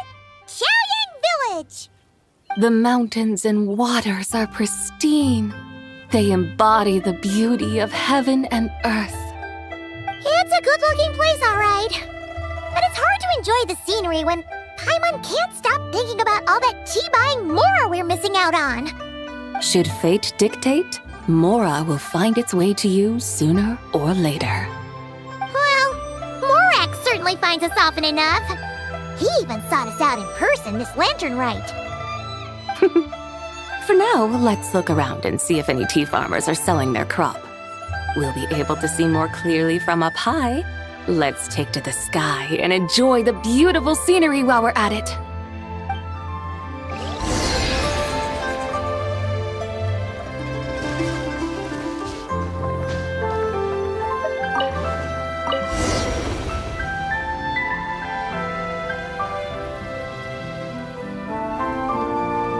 Wow! Xiaoying Village looks beautiful from up here. Indeed, the houses here are quite different from those in Liyue Harbor. They follow the natural contours of the mountains, forming unique, elegant structures. Yeah! It's super beautiful! The white walls and dark tiles frame the emerald waves of the terraced fields, while the curved eaves and tall gateways juxtapose each other with grace. It's almost too beautiful to be true. The crowing of roosters and barking of dogs, the calls of farmers working the fields, a vibrant pastoral chorus overflowing with earthly vitality. Yeah, it's incredibly beautiful, huh? Have you studied the linguistic arts by some chance? Huh? Your vocabulary for beauty seems rather constrained. Paimon knows how to say pretty as well. I see.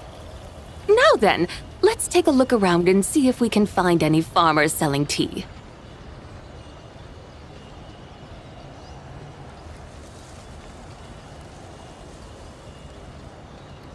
Look!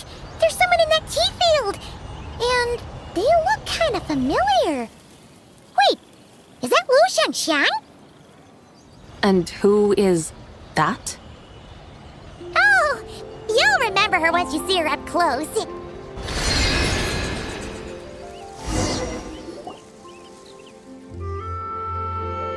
Hey there, Lu Shangxiang! It really is you! Huh? Paimon, Traveler, and the White Horse Adeptus. Fancy seeing you here. The White Horse Adeptus has a name now. You can call her Zabai. And you are... Wait. I remember now, you're... Don't say anything about food poisoning or fish. You're the young lady who wanted to rise above the rest, are you not? Yes, that's me. But I'm in a bit of a state right now. At best, I can say I've fallen below them. Fallen below them? What happened? Like I said the last time we met, I'm being punished according to family rules. My father, mother, grandfather, grandmother, other grandfather, other grandmother. Oh, that's a lot of family members. Yeah, and on the night of Lantern Rite, they held a family meeting to discuss my situation. So, they do care about you. There's no doubt they care. But they think that since I caused all that trouble in Liyue Harbor, it shows I can't be trusted on my own. They decided to ground me. Ground you? Yeah, though they're not confining me to my room. Instead, I have to personally nurture a tea seedling until it grows big enough to be sold at market. Aw, a tiny little tea baby. Do they want you to experience what it's like to be a parent? It's supposed to cultivate my character and temperament. They say this will help me calm down and reflect on my issues.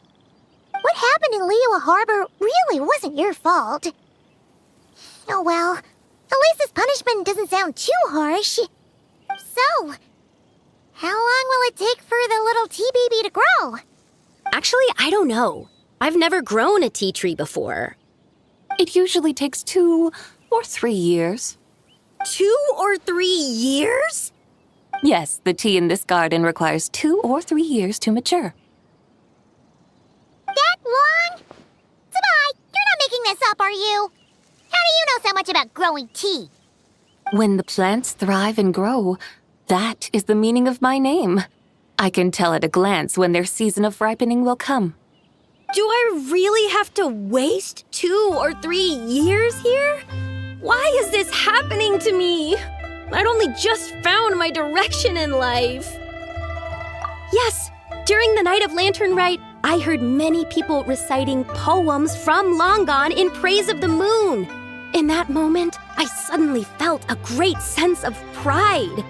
I mean, I helped excavate cultural artifacts from Long Gone, so I contributed to the revival of these poems too, right? So I decided to stay with the archaeological team. I want to unearth even more history. I see. And are you sure that's what you want to do? If you don't achieve anything significant in the years to come, will you still enjoy it? Yes, because archaeology gives me that boom shakalaka feeling. Wait, did Xiangling teach you that? That's right. I was asking her for advice. She said that if something gives you that boom shakalaka feeling, then it has to be worth pursuing. I immediately thought about how when I'm excavating in the ruins, I always feel like there's a ghost standing beside me, and not in a spooky way. It feels like my great-great-great-great-great-grandmother patting me on the shoulder and saying, "Keep going. You're about to rediscover some grand ancestral knowledge." Right? It feels like I've made some kind of connection with my ancestors. Isn't that amazing? Since you've made up your mind, you should give it your all. And I'd love to, but I'm still grounded. Run away, summon up a little boom shakalaka, and leave the tea garden behind. Flee this village. That might be going a bit far. You don't want to lead others astray, Sabai. Yeah! Tell them about your great-great-great-great-great-grandmother. She must be the most super-duper ancestor to have ever risen above the rest, right? I'd be better off telling them about the White Horse Adeptus. After all, she's the supreme riser above the rest who saved my great-great-great-great-great-grandmother. Then it's settled. Tell your family that your decision has my blessing. Thank you, Tsubai, but I don't think cosplay is going to work on them. They won't listen. They don't need to listen. You need only follow the rules they've set out for you. What do you mean? As I'm sure you know, some ancient texts refer to the White Horse Adeptus as the Daughter of Time. My family history contains such records, but what of it?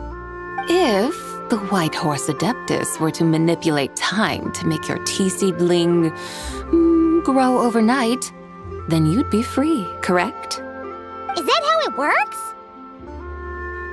If the White Horse Adeptus were to really get involved, my grandfather would let me leave right away, but who really believes that she'd show up and help? It's not as if you have any other options. Why not try calling out for help? It won't cost you any more. Guess I might as well. I've got no better ideas anyway. White Horse Adeptus, if you can hear me, please save me from my predicament!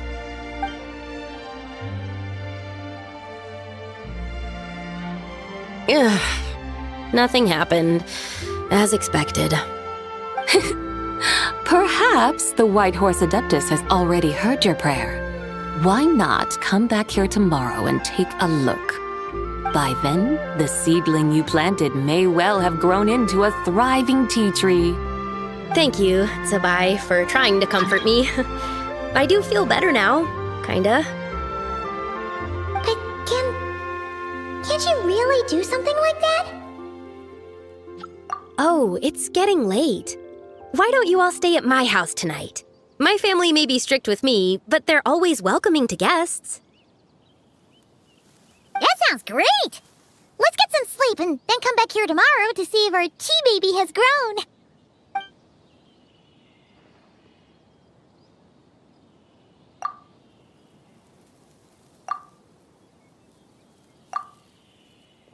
Oh, the tea tree! Whoa! Your tea baby is all grown up! Indeed, it has grown into a mature tea tree that can stand tall in the face of wind and rain. How is this possible? It must be the work of the White Horse Adeptus. Your prayer must have moved her. Are you sure? Perhaps she heard your prayer and chose to answer the call. She once saved my great-great-great-great-great-grandmother. This time, she saved me. That's incredible! Your family must be blessed by the White Horse Adeptus. I guess so. I need to tell everyone the news right away. They'd better. Since this is the will of the White Horse Adeptus, I don't see how they could object. Go! And if you run into any more trouble, call out to the White Horse Adeptus just like yesterday. Thank you so much! Paimon really thought you were going to use Adeptal energy to make the tea baby grow, Zabai. When an Adeptus exerts effort, consuming their energy, is that not using Adeptal energy?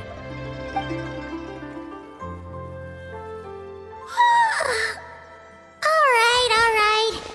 What are we doing out here in the middle of the night? We're here to help Lu Xiangxiang fulfill her wish, of course.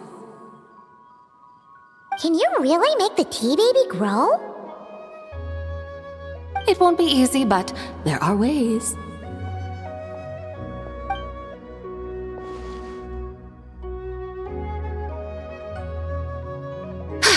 There, it's grown.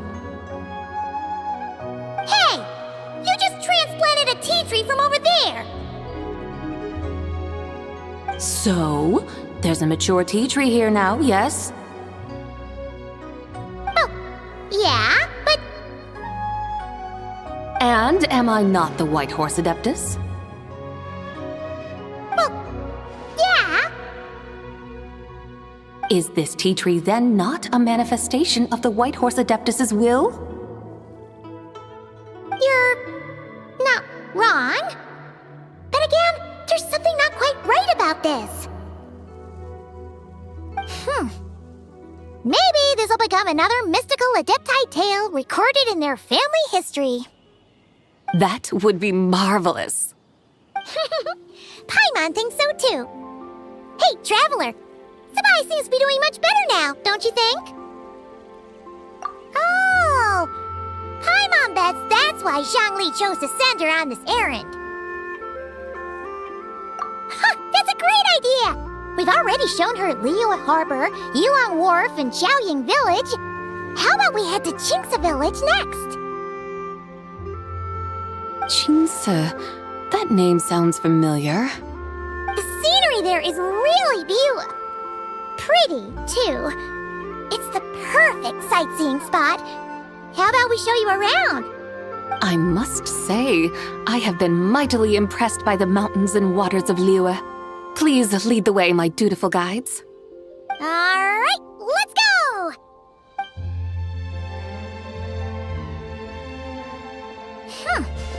Paimon can't help feeling like we've forgotten something. Pay it no mind. I've already forgotten more than you will ever know. All right. If we forgot something, it can't have been that important to begin with. Qingce Village, here we come!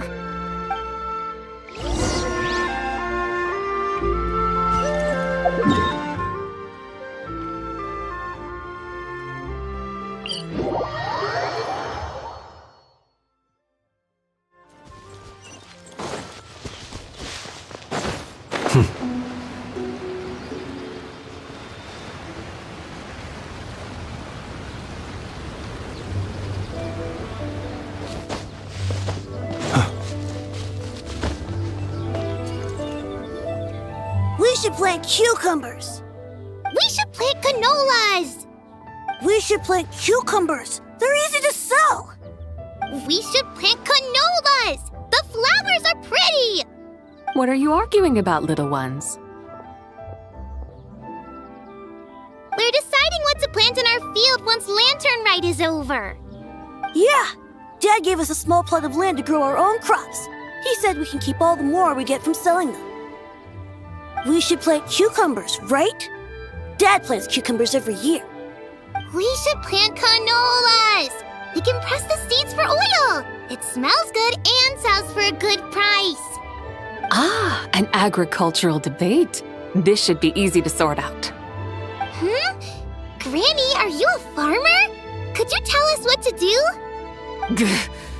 Granny? What did you just call me, you rapscallion? Oh no, her eyes are gonna turn red again.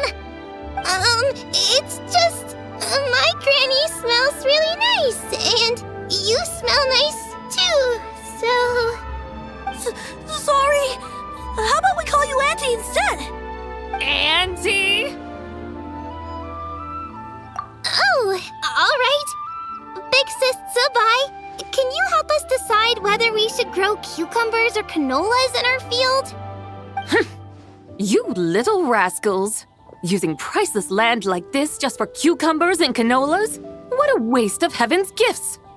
Huh? What should we plant instead?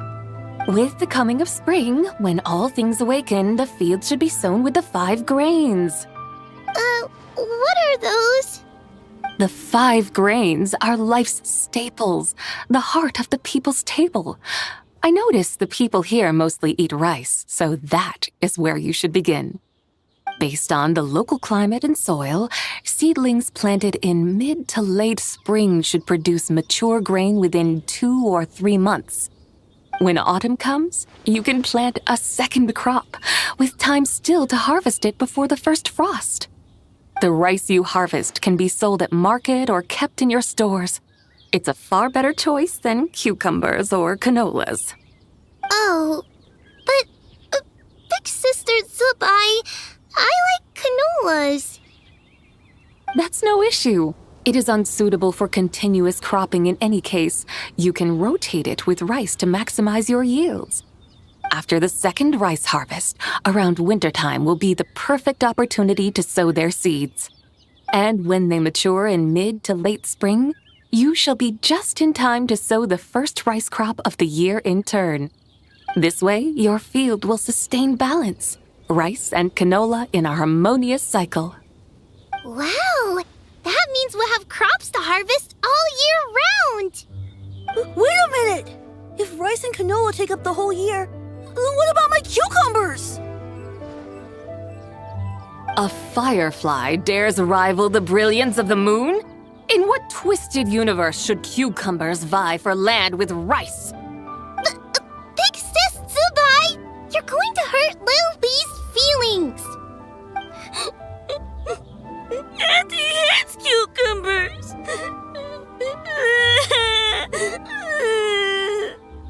Stop crying this instant! I meant that cucumbers are simple enough to grow. There's no need to devote a whole field to them.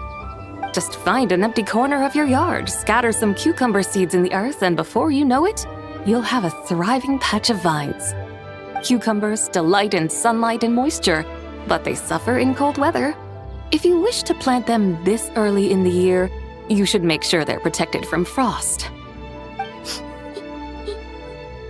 Wow. Is it really that simple? Let's hurry home and get started right away! Are you really in that much of a rush? Well, thanks, Big Sis Tsubai, who's fierce but really good at farming. We gotta go!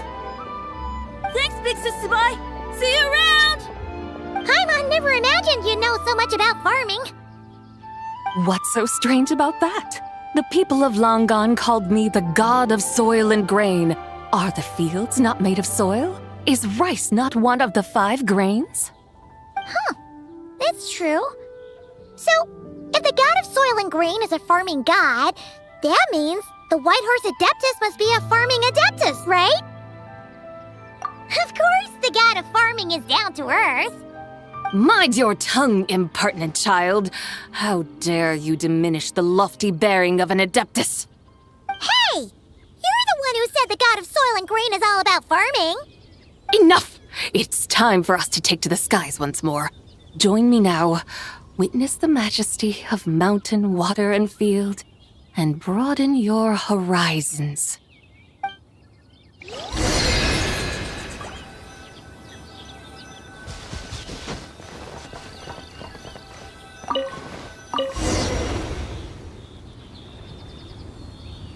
Wow! The terraces look so pretty from up here. The mountains tower like pagodas, the hills coiling at their feet like shells. Layers built upon layers, rising and falling in harmony. A truly unique and mesmerizing sight. Thinking about it, you have a special connection to this place, you know. A special connection? Yeah! There's a local legend about a white horse leaping from a pure spring to follow Rex Lapis into battle. Don't you remember? You must have been living in seclusion around here. That does sound somewhat familiar. Oh, and if we keep going up this way, we'll reach a super duper spooky spot. You might have a connection to that place too. There's an ancient array that seals away the remains of a fallen god. A god's remains? Yeah! The people of Liyue turned that story into an opera called The Sanctification of Tao Do. Does that ring any bells?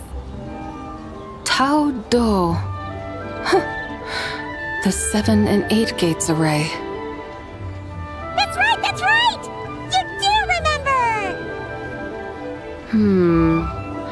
Bune, the god of the underworld, who could pacify the forces of life and death. Huh? So, Tao Do had another name? Let's go take a look.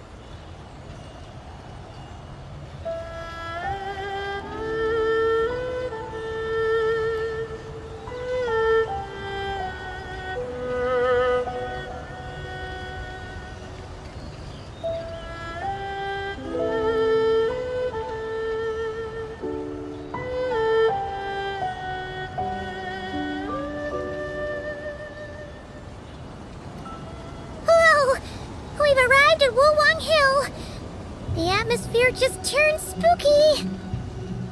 I can't help but feel there's something strange about this friend you haven't seen in ages. Huh? Paimon thought she heard someone's voice. Let's head down and check it out.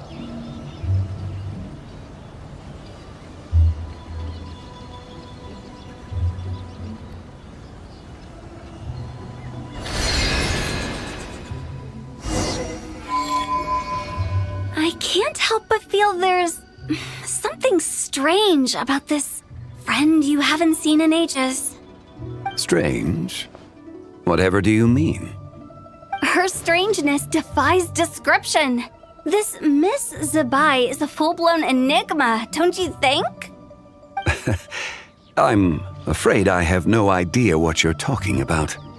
Aren't you worried about sending her all the way to Yilong Wharf on her own to buy tea? What if she gets lost? Where there are people, there are paths. Now I'm the one with no clue what you're saying.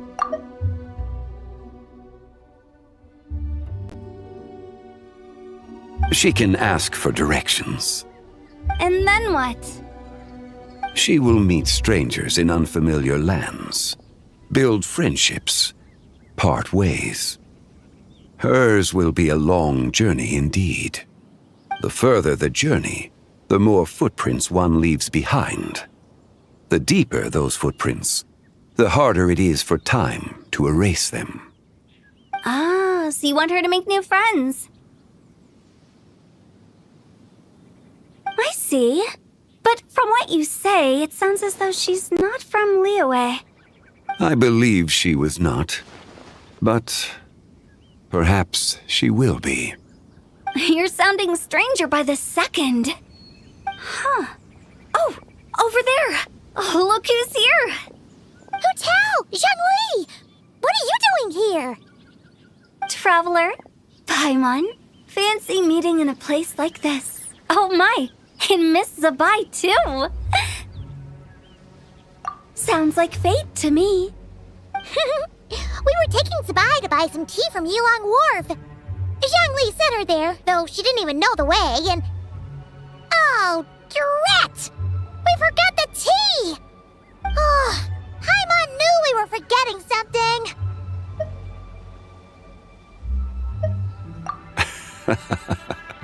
What's done is done. There's no need to dwell on it. Fresh tea grows with each passing year. Let fate deliver it as it wills. Exactly. You can get tea wherever you go. You're hardly running low now, are you? Paimon feels a lot better now that you've said that. Still, I'm a little confused. If you were buying tea, how did you end up all the way out here? We're taking Spy on a sightseeing tour. We started at Liyue Harbor, stopped in at Yulong Wharf, went sightseeing around Xiaoying Village, made our way to Qingce Village, and now we're here. Wow, that is quite the itinerary. Yeah, actually, Paimon thinks it's about time we headed back. I'm here to pay my respects to my ancestors. My dear consultant kindly agreed to join me. It is Lantern Rite, after all. Adepti and ancestors should be venerated alike. Ancestors? Wait, could you be? Are you heir to the Wu-Wong kid? Or perhaps the lone butterfly of the Crimson Flame? Whoa, have you got all your memories back? Huh? Miss Zabai, you know about the Wangsheng funeral parlor and the 8 adepts? I happened to hear a storyteller expound on the sanctification of Tao Do. Lots of people know that story, sure, but very few can discern my family lineage from just a glance. Well, Zhongli, your friend here really is quite something. Unfortunately, there's no time to dally right now. We have a hill to climb. Perhaps once today is done, we can find time to chat over tea, recite poetry, and admire the moon? That would be wonderful, Director Hu. Oh, and before we go, you've been traipsing around all day. I suggest you stop off at the Wangshu Inn on your way back for a good night's rest. Wouldn't do to exhaust yourselves, Don't mention it. All right, we'll take our leave now. See you later. Hu Tao's so thoughtful. Why don't we follow her advice and stay at the Wangshu Inn tonight? Zabai, you can see the whole of Dihua Marsh from up there. The view's amazing. Plus, you can sample Smiley Yin-Xiao's cooking. Wangshu. An intriguing name.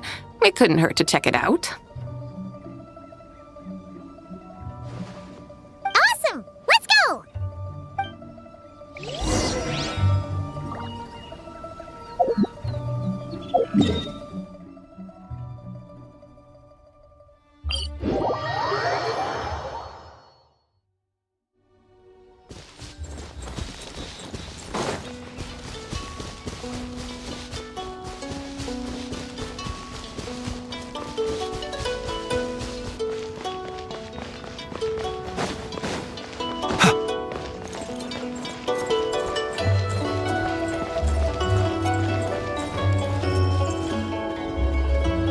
Is that towering structure Wangshu Inn?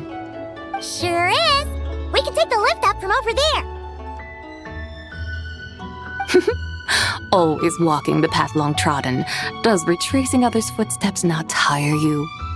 Come on, get in. We'll fly to the top.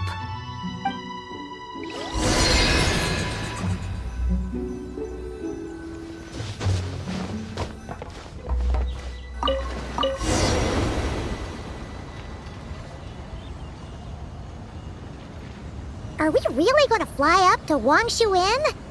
Isn't that a bit shall we? All the guests are gonna see us. Is that a bad thing? To be able to witness an Adeptus. This will surely add to the inn's appeal, not to mention the room prices. The owner will thank us. You seem to really like showing off your powers. This inn's architecture is incredible, and the surrounding countryside radiates a picturesque charm. No wonder the new proprietor of the Baiju guest house thinks he can't compete and has decided to change his own establishment's name. The new proprietor? Ah, you mean Lu Shengsheng's dad. So you know about that too. Personally, Paimon thinks it should go with something like Rex's Rest. That's a contender's name if Paimon's ever heard one. A fitting name indeed.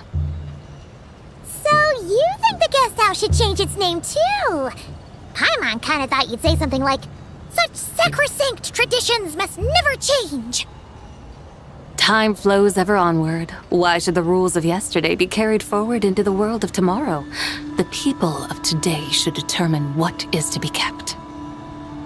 Huh. You're not as old-fashioned and stuffy as Paimon thought. The years ebb and flow, seas recede to reveal fields.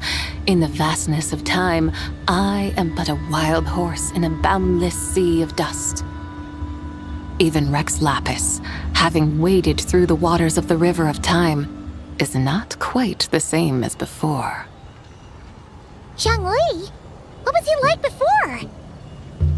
That is another story for another time.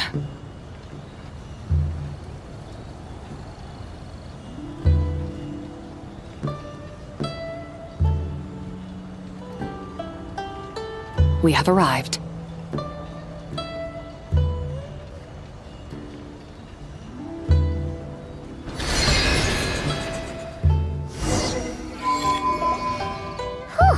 This is the first time Paimon's ever flown up to Wangshu Inn on a chariot. Everything's so different when you're up high. Wangshu. Like moon lanterns and shell lanterns. Might it all be a coincidence? What's a coincidence? Do you not know what Wangshu means? Not bad. You're clearly much sharper than your diminutive companion. Wangshu can refer to the moon, but its original meaning is actually...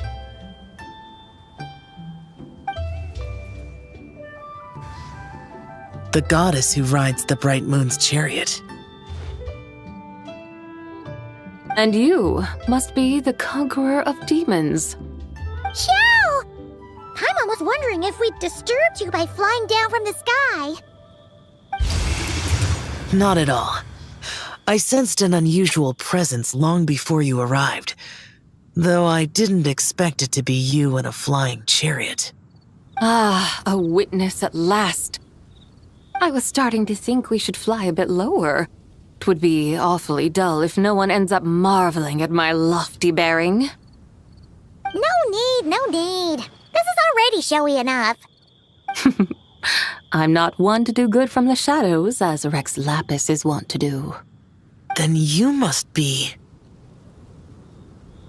Nay, I'm only cosplaying as the White Horse Adeptus, in truth. Cosplaying? What's that? Ugh, ignore her nonsense. She's a genuine article. The one and only, completely authentic White Horse Adeptus. It's just... Xiao, did Zhongli say anything about her being a teensy bit... not quite right? Mental instability, perhaps? Did Zhongli tell you that? No, this is my own speculation. Well, you pretty much hit the nail on the head. It's like her brain's filled with a bunch of slimes right now. All gloopy and messy. There's a hot-tempered pyro slime, a math-obsessed hydro slime, and a mischievous little animo slime. But don't tell her Paimon said that, or she'll come and tell us all off. You white-haired rascal! Do you think I can't hear you? Uh-oh! We're in for for it now? White Horse Adeptus. You must be weary from your journey. Why not take a rest? Oh, yes, yes, yes! You must be hungry, right, Sabai? How about we get some food? Oh, the chef here is incredible!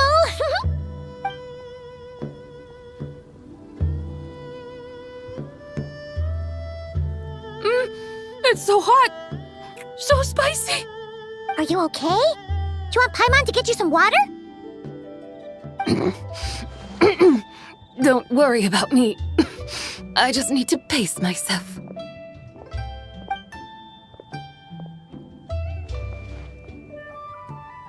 So, regarding your friend and her condition, does even the Lord of Geo have no solution? Zhangli said we should wait and she'll get better on her own. But who knows how long that's gonna take.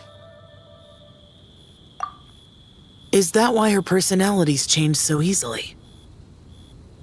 Paimon thinks that has something to do with her 3 deadly selves.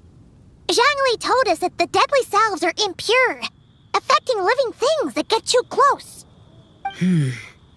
The White Horse Adeptus's remnant spirit was attached to the deadly selves for a long time. It makes sense that her temperament and memories would have been influenced by them.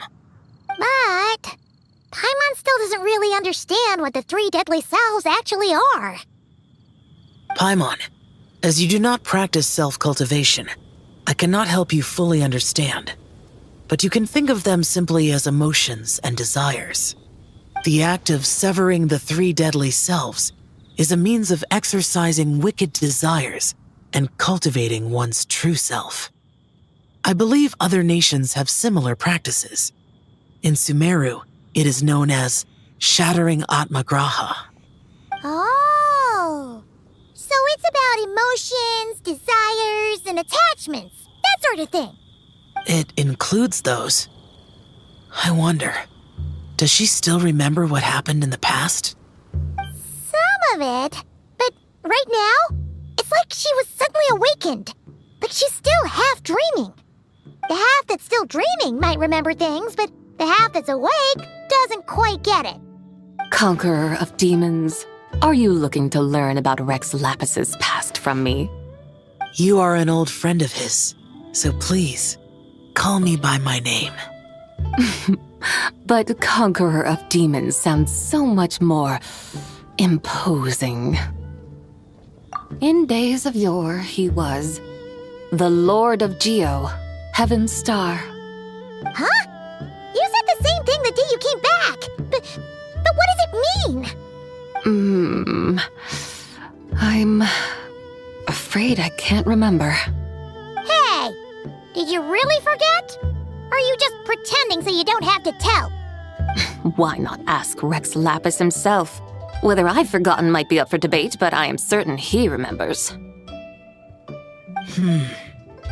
He must have his reasons for not raising the past, and you likely have similar concerns. I shouldn't have asked. An answer that suits your style, General Elatis.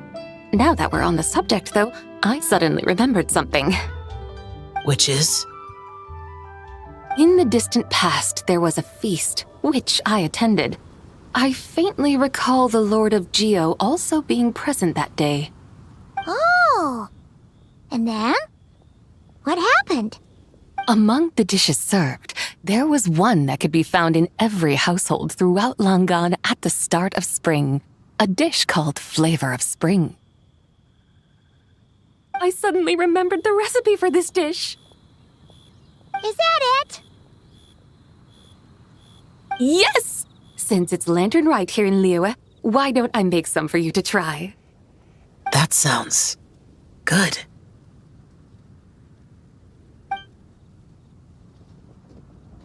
Wow! It might not have been the story Paimon was hoping for, but this looks delicious! The spring breeze stirs. Now is the perfect time to savor this dish.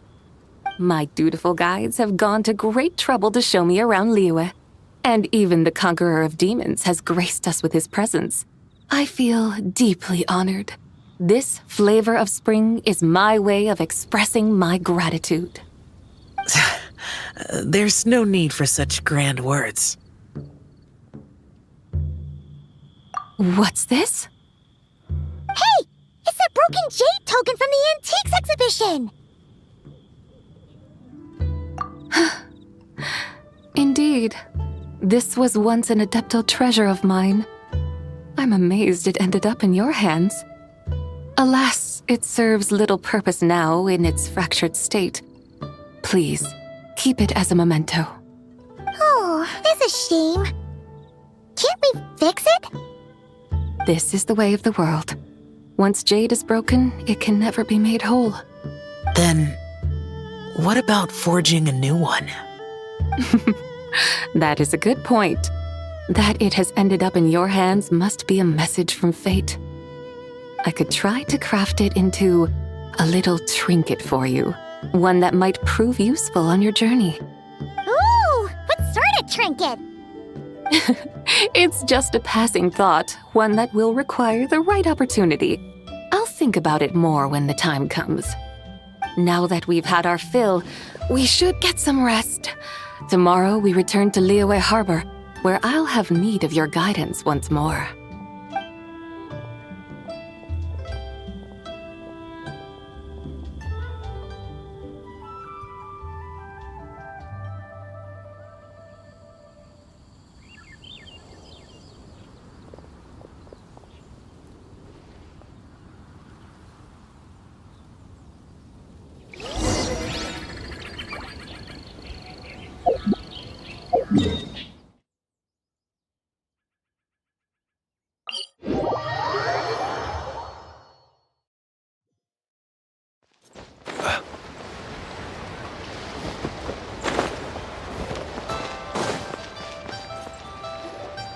Chi-Chi, the lantern rite is almost over.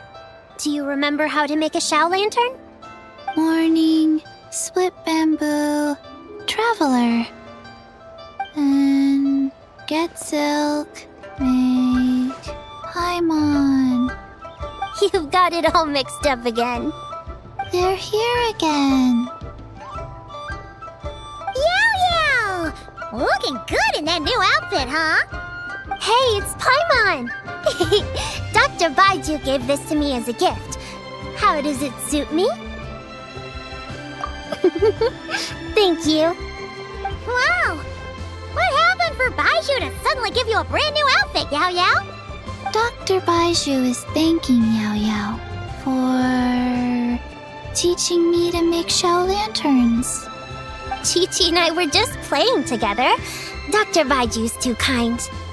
Oh, yeah, take a look at this. Dr. Baiju gave me these clothes, but it was Chi-Chi who wove this little basket. Wow, that's beautiful. When did you become so good with your hands, Chi-Chi? I learned to make Shao lanterns, thanks to Yao Yao. I also made a wish. What do I always say? The White Horse Adeptus answers prayers. Come, help this old man make an offering in thanks. Huh? Mr. Liu? What did you pray for? For my idiot son to finally come to his senses and not change Baiju Guest House's name, which he has. Huh? He's keeping the old name? Listen to this. My granddaughter planted a tea seedling in our village just a few days ago. She made a prayer to the White Horse Adeptus to help it grow. Overnight, her seedling flourished into a mature tea tree. Oh, that sure does sound like a miracle. Could the White Horse Adeptus really have helped it grow? Of course she did. Oh, White Horse Adeptus, how blessed is our family over whom you keep watch.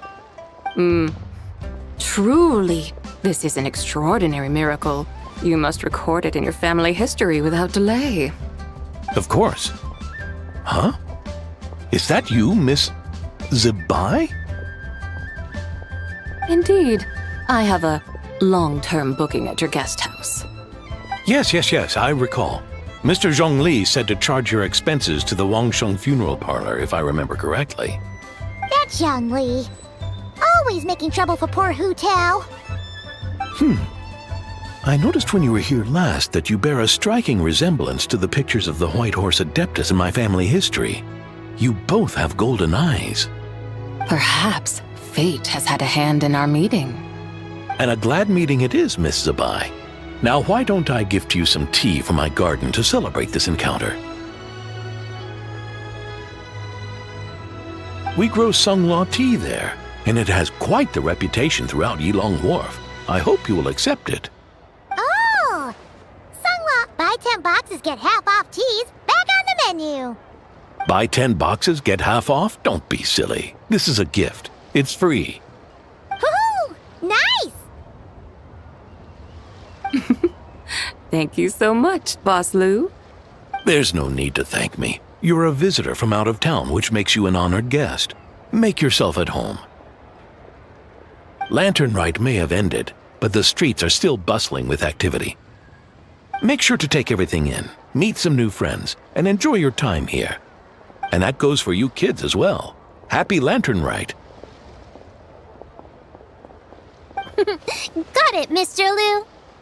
Happy... Lantern Rite. Yeah! Happy Lantern Rite, everyone! Happy Lantern Rite indeed.